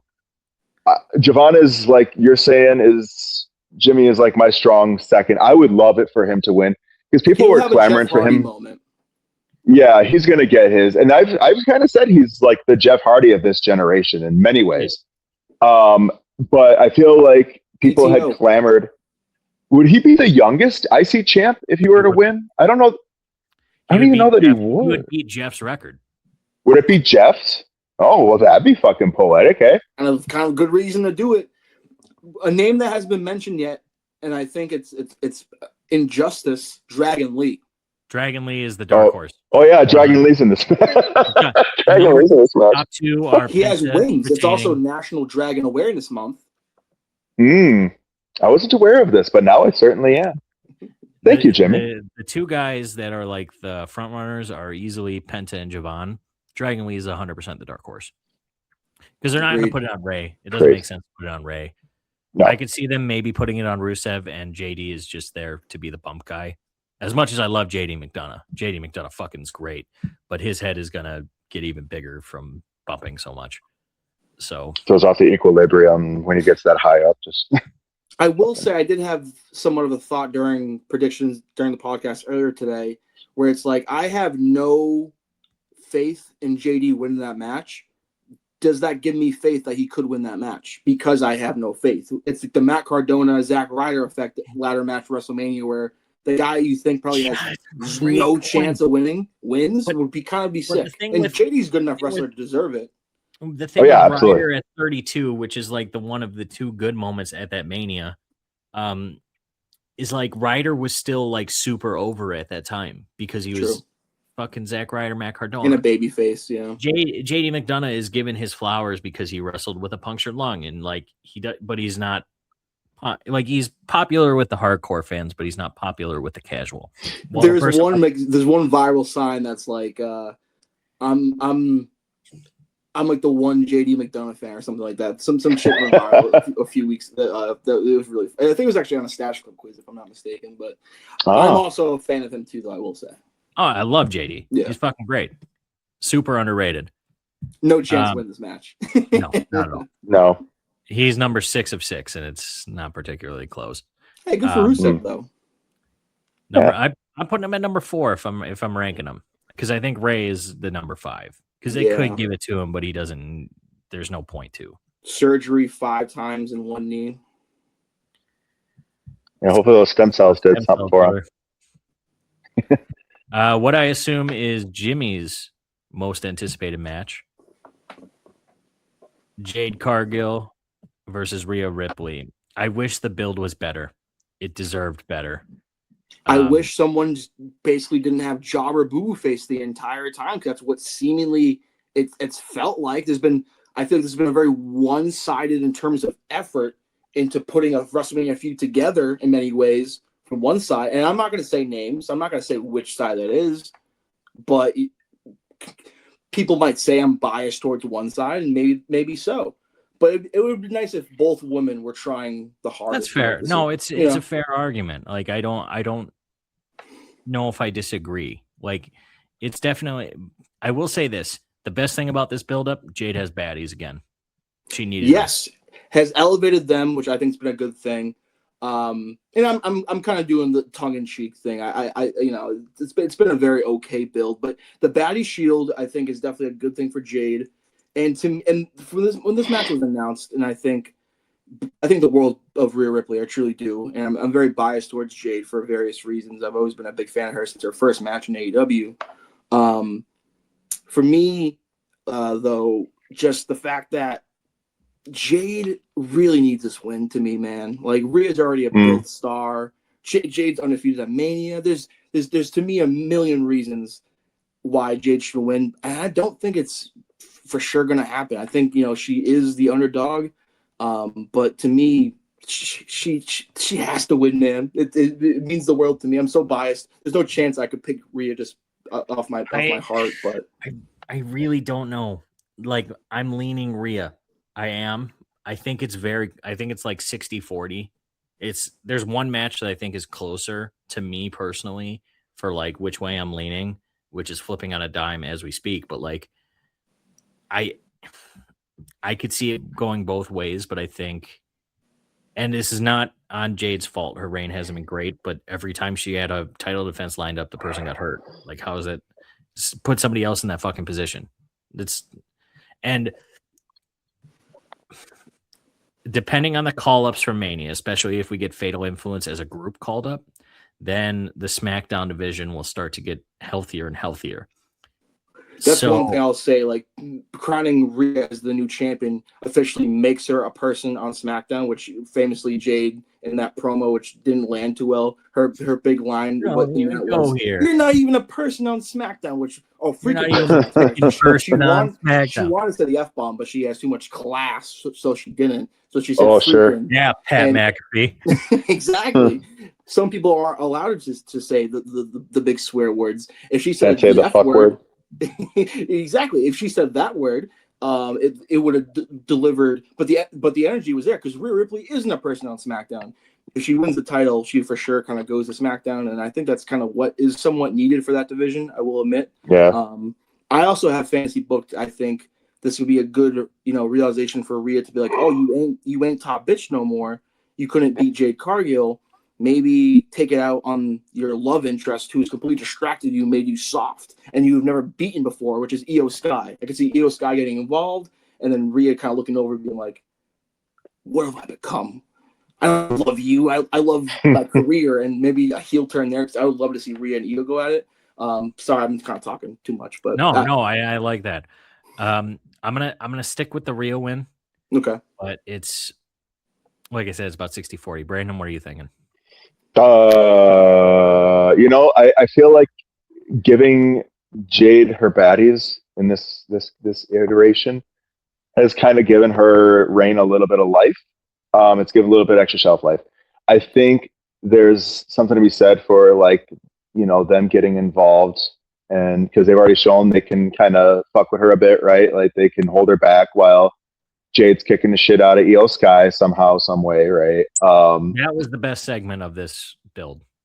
And yeah, the build so far, yeah. And the outfits. and the outfits. Megastar. But I feel like, yeah, it's going to be shenanigans. I think Rhea's going to show Jade. She's going to kind of put Jade in her lane for a lot of this match because, I mean, in the ring, like, there's a very clear distinction between the two. But I think at the end of it, Jade kind of comes out and she's going to be flaunting and, you know, waving her shit around after she does eventually beat Rhea. Like, there's going to be more matches between the two of them. I don't think it's going to be one and done. I think part of me thinks, too, they're kind of waiting things out until like Bianca can eventually get involved too. That which should have been the match, if we're being honest. It would have been the match. It would have been the match had Bianca been cleared, but she hadn't been. Who's to say when that's going to happen? Injury, man. Like you. Yeah, think what the an hell? Injury to the hand would be fast recovery time. You would think, but it's been a long time since we've seen over a year. Yeah, over a year since she last had a match. She was last seen at pregnancy Evolution. rumors. But no, yeah, her finger it's just fucked, which sucks. Yeah, is great. Yeah, I was buying the pregnancy rumor though. Not gonna lie, she had that photo shoot with her and Montez after a while, where like she wasn't showing her stomach, and people are like, yeah, they did a photo shoot together when they were both in red, and then she conspicuously was not showing her stomach for much of any of the photos. And they're hiding. And people are kind of like, maybe this is why. Yeah, Montez got bigger too. Oh, he did. Yeah. Oh. Well, yeah, you gotta. That's how it works. Yeah, right. You gotta. Yeah. Yep, that's how it works. But yeah, that was a rumor. But clearly the finger was an issue still. So I mean, in any case, I hope Bianca gets back soon if she's able to. What if we get her a Mania? I mean, fingers crossed. I don't know if that's a possibility. Oh, like if she just shows up, she can come in for a cheap pop. I'll be honest. Make an appearance. Why not? If it's Bianca versus Jade. For the attendance reading, I think that's a good. Yeah. I don't know. My brain went to just be. You were gonna say just to be there in attendance to add to the number because they're gonna need it. she's just 46,000 plus Bianca Belair. Ran on this. Sami Zayn versus Trick Williams, U.S. champ. I feel bad for Melo. I feel bad for Ilya. Both of them deserve to be in this match. I figured. Yeah. But I understand why this match has been building since Trick debuted on the roster. I think there's a double turn upcoming. Trick Williams will win. Sammy will fucking beat his ass after the match. But yeah, Trick Willie. Whoop that Trick. Yeah, I think it's got to be Trick in this one too. I think there'd be a right if there was a Sammy win here, honestly. There was almost one when he won the belt. There was, yeah. Yeah. A shame that, and they're talking about how Melo and Trick can't happen right away. Again, WrestleMania 15, WrestleMania 17, you can have if you can have the two biggest faces of generations face off for the Intercontinental Championship at a WrestleMania 15, you can have Melo and Trick, arguably two of the biggest faces of You sure they wrestled for the Intercontinental Championship in the main event of WrestleMania 15, Brandon? Oh, I was wrong about that. My bad.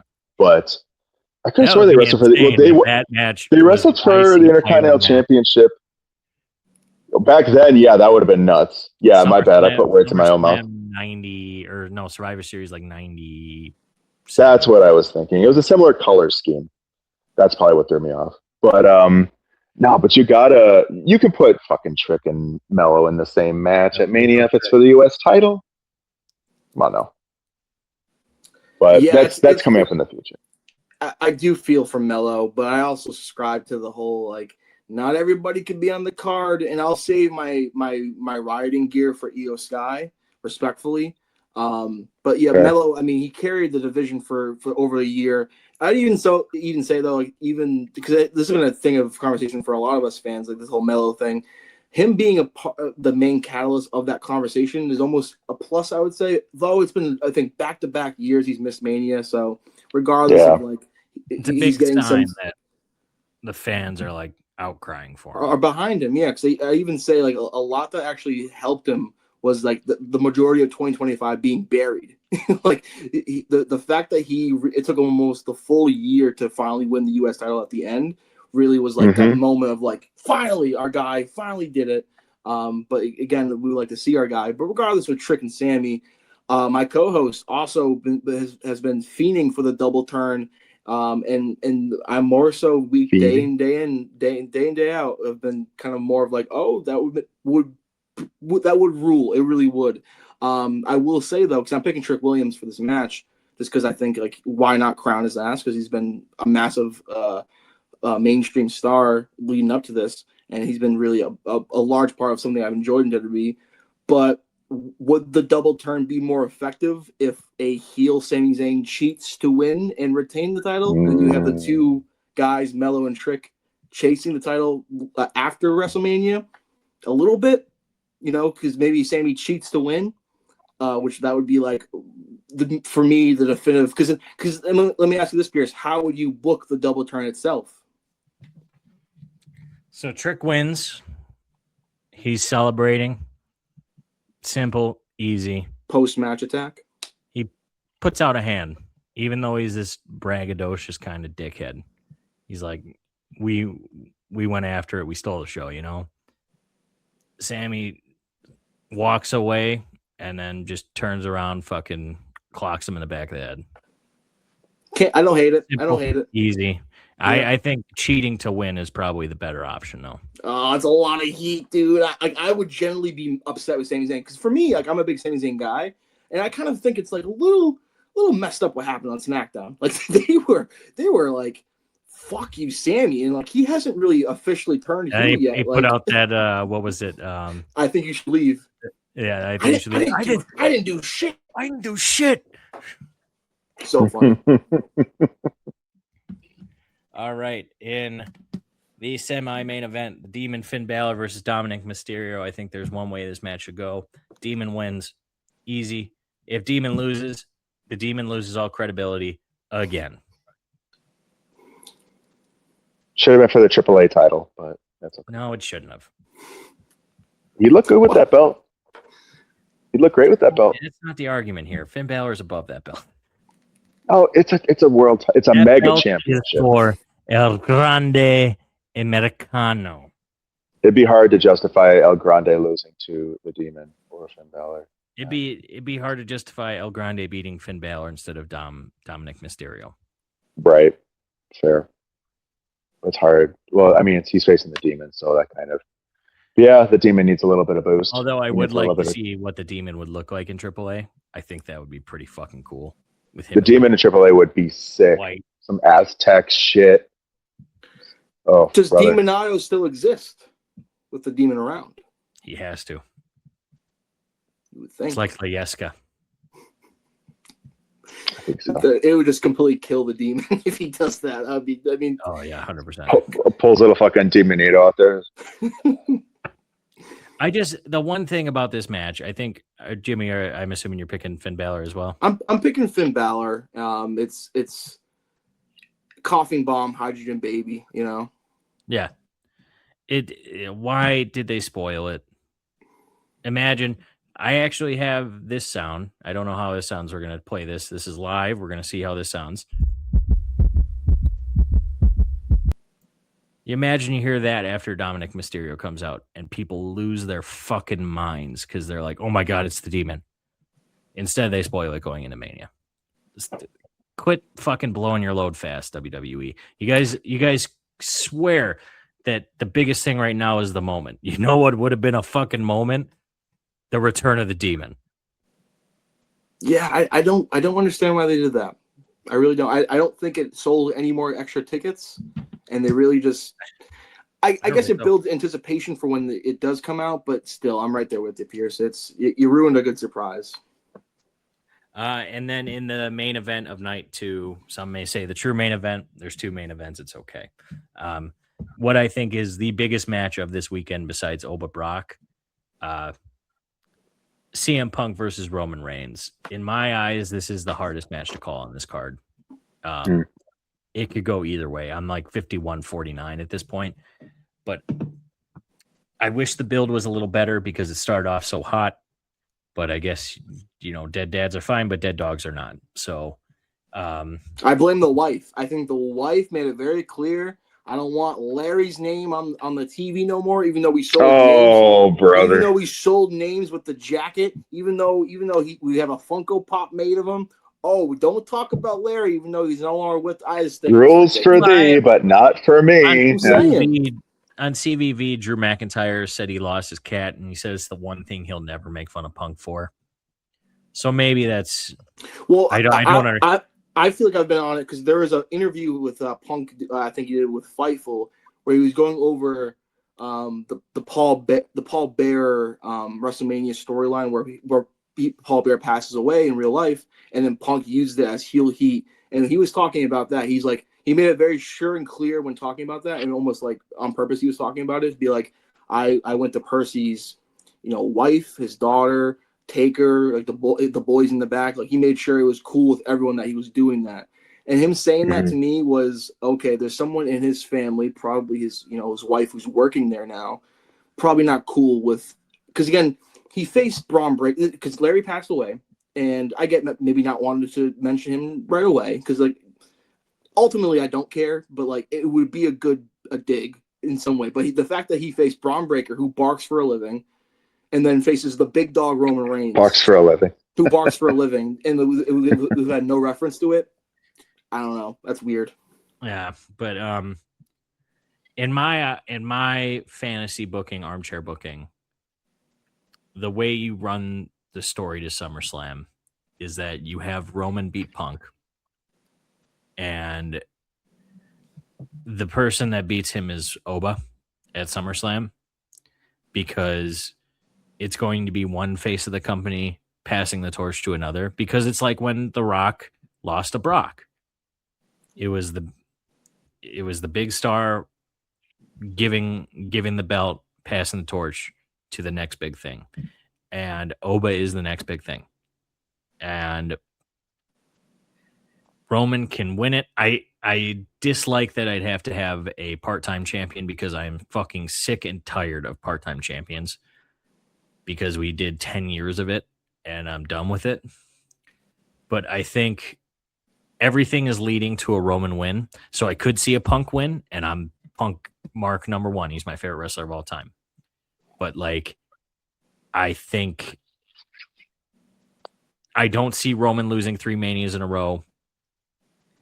Him beating Punk after this lead up makes sense. And then him losing to Oba at SummerSlam is the logical booking. And they like to do the left turns, the right turns, but sometimes you have to strike the iron when it's hot. And it's never been hotter with Oba.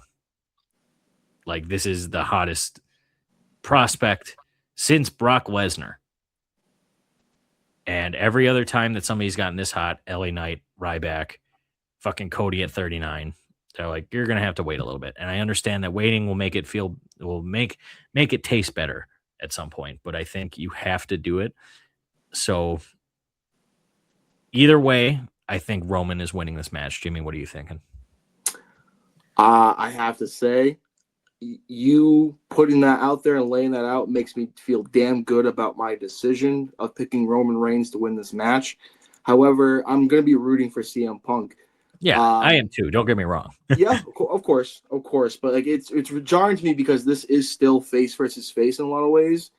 But to me, Roman Reigns is a part-time and freaking just show off, and as a babyface, really ain't got the juice. He's never changed. He has not changed since Mania 40. Where is the tribal apology? God damn, be humbled. I think he's a Godfather merchant. He can only be the man when he's ripping off the Godfather and being a mafioso, which is fine. It was the peak of modern recent best wrestling WWE story we've ever seen. It was amazing, but there was a lot of supporting actors in that film, and to me, and then though it kind of goes to the fact that it will be effective when he does turn heel, because I think this is leading up to him of becoming a vicious heel again and leading a faction, whether it be his family again or what I've sort of talked about, which I think it could be a TKO led faction, which I think he'd be the poster boy for. That makes sense. I'm going with Roman Reigns, though. I am. Yeah, I can't disagree. I mean, I'm all for prospect and looking at Obafemi. I think you kind of take the combination of things where it's like Roman, like you said, Jimmy's going to be a heel going through this run. I think he's right. He's not changed, and it's finally going to come out. And he's got to compensate for all that shit that Punk put him through over the last few weeks, because a lot of the heat being taken off of this feud, I feel like, is probably Roman's fault. And whether it's Roman not delivering in the same way that Punk could as promos, or whether it was Punk just making Roman look like ass. And I've said this, like, you have both men getting put through tables. Here's Punk laughing it off, mocking Reigns, and then Roman gets put through a table, and here's Punk standing over Reigns, mocking him, mocking fans who were mocking Punk. And it's just, Punk looked strong through this, damn near this entire build, which I figured it would be very, very close, considering how hard the company leaned on Reigns during the COVID era, and considering how big this match is, and considering like all the shit Punk talked when he was gone. He's certainly grateful to be back. I'm sure his wallet is too. But like, man, I did not think that they would make Roman look like such a punk in all of this. And I think that's going to come full, that's going to do kind of one of these maneuvers when Roman eventually does win the belt. I think Roman's probably going to fucking squash it's going to be like, tit for tat for a bit. I think Roman's going to fucking murk him by the end of it. I think it's going to be, Crimson Masked Punk. I think, Roman will probably possibly. I mean, Jimmy and Jay already showed that, he used the J word on Roman, his real name. I was very set on Jey Uso being a big factor in the outcome of this match. Yeah, Jay, I think it's going to be. I'm very in the middle of Jey Uso, but like this looking at the story as is. Well, like, you're next to Jey Uso hater number one right there. So. Oh really? It's me. I'm number one. In case you should have came on last year after the Rumble. Like, probably not. I was in house for the Rumble, and number one, being at a Royal Rumble live was just a fucking great experience. Oh yeah, like bucket list easily. Like, and I got really good tickets for like really cheap, which is not going to be something I'll ever say about TKO pricing again. But like, number two, there was an electricity leaving that arena that I have never felt after Jay won the Rumble.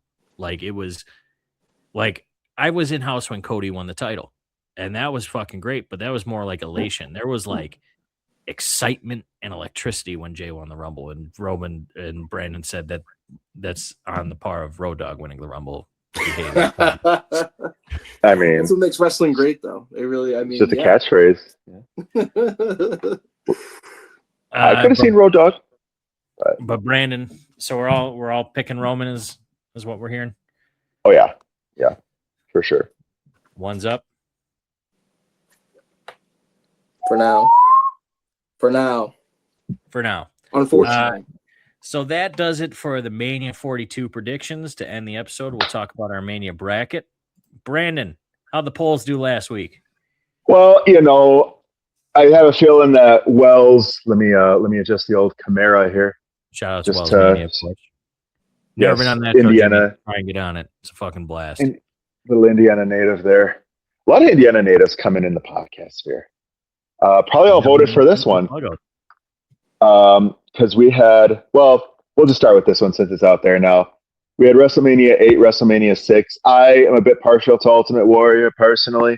You had a lot of big blonde guys in these shows. The polls surprisingly skewed a lot towards WrestleMania 8. Wow. So that's crazy. Had to be moving on. Yeah, he had a say in that, I'm sure.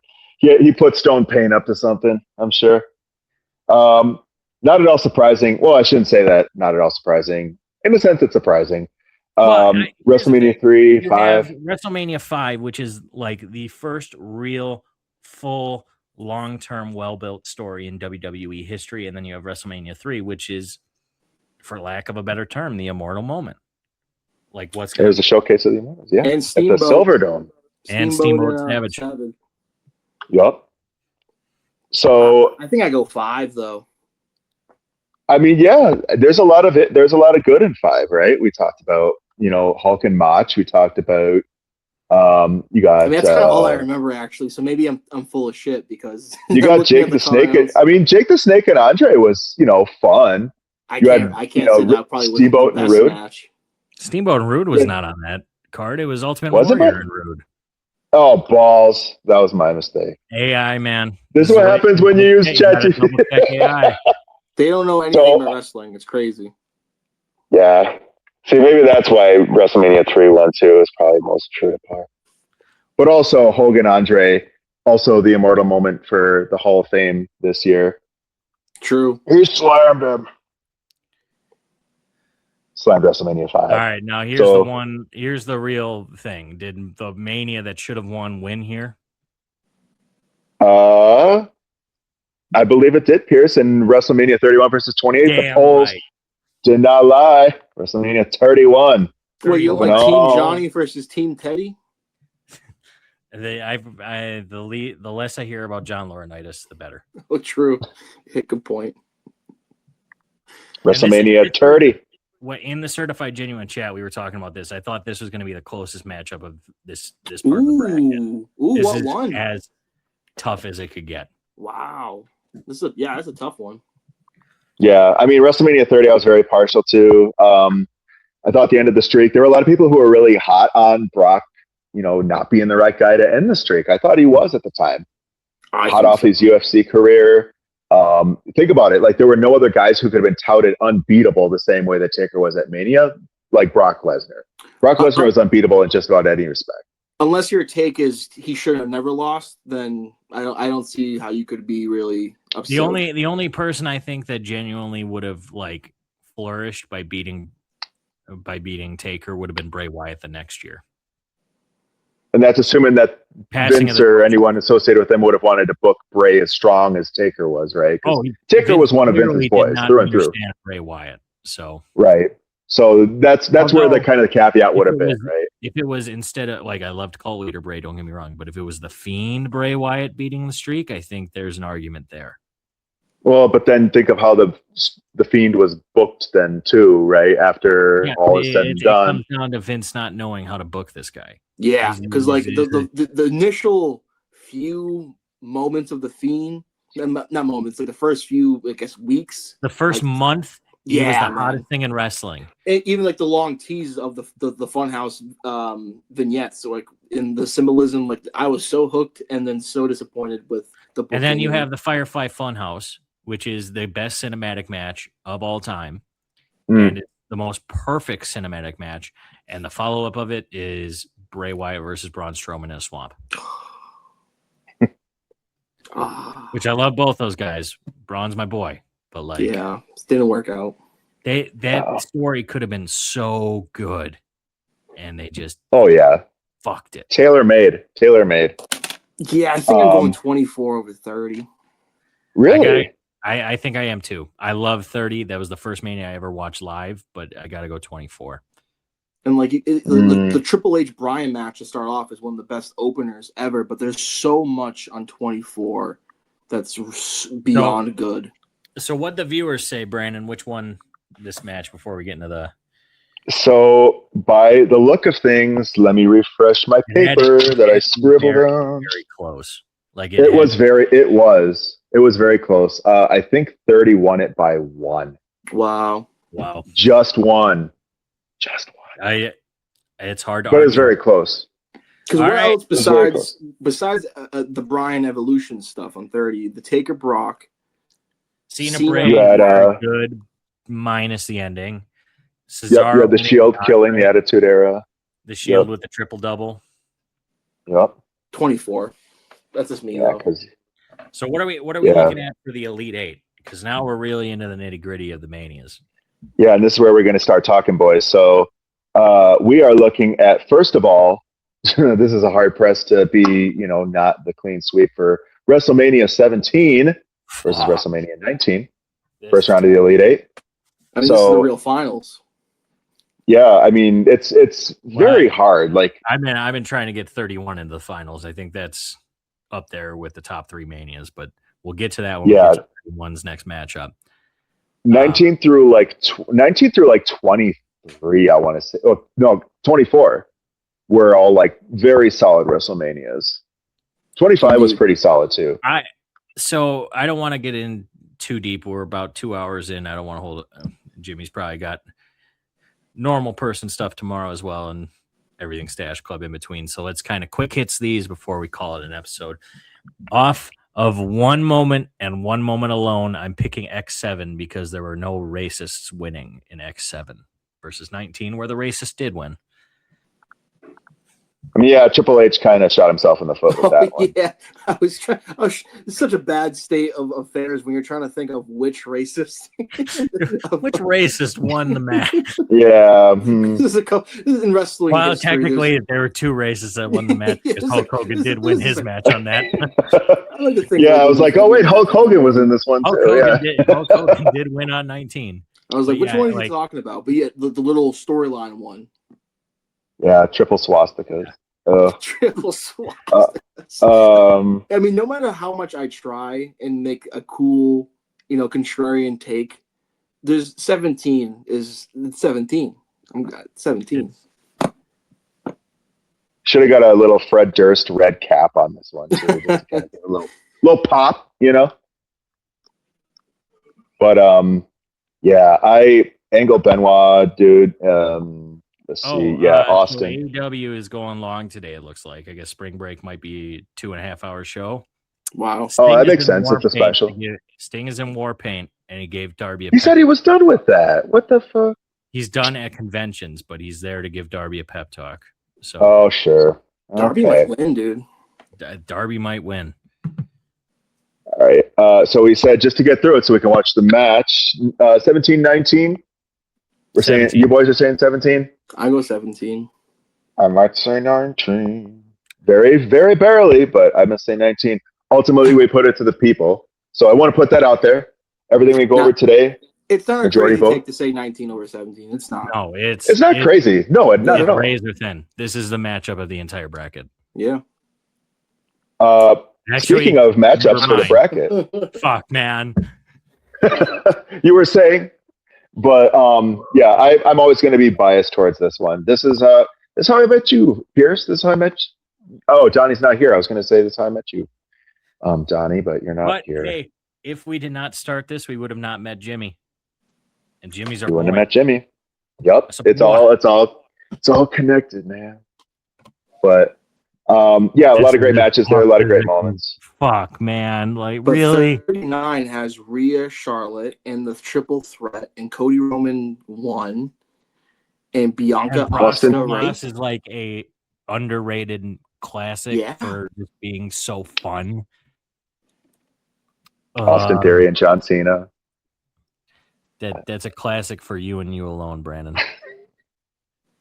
And Shane blowing out his leg. Oh, yeah. I'm going 39. Ooh. No, I'm going. I gotta go 40.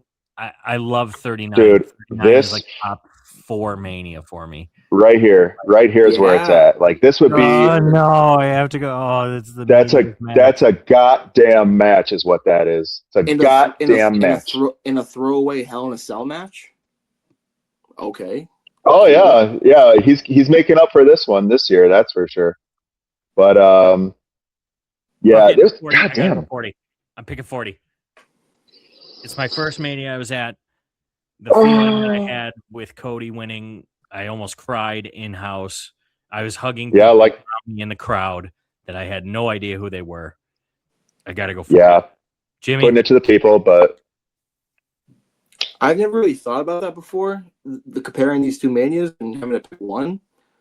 I can't believe I'm saying this because I really was generally upset with Roman winning, but I'm going 39.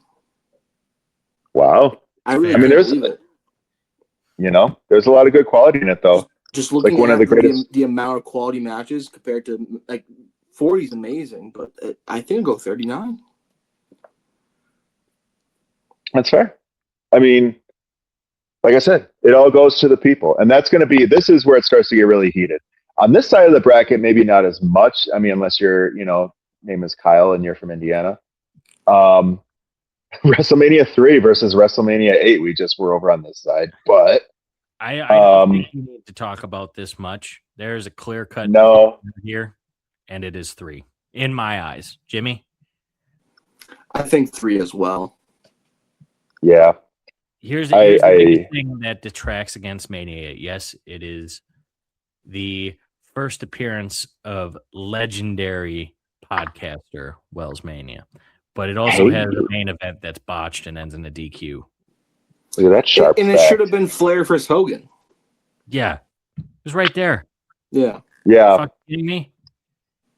The first pay-per-view in WCW that they ran when Hogan came over was Flair versus Hogan, and it was the second biggest buy rate they ever did. Wow.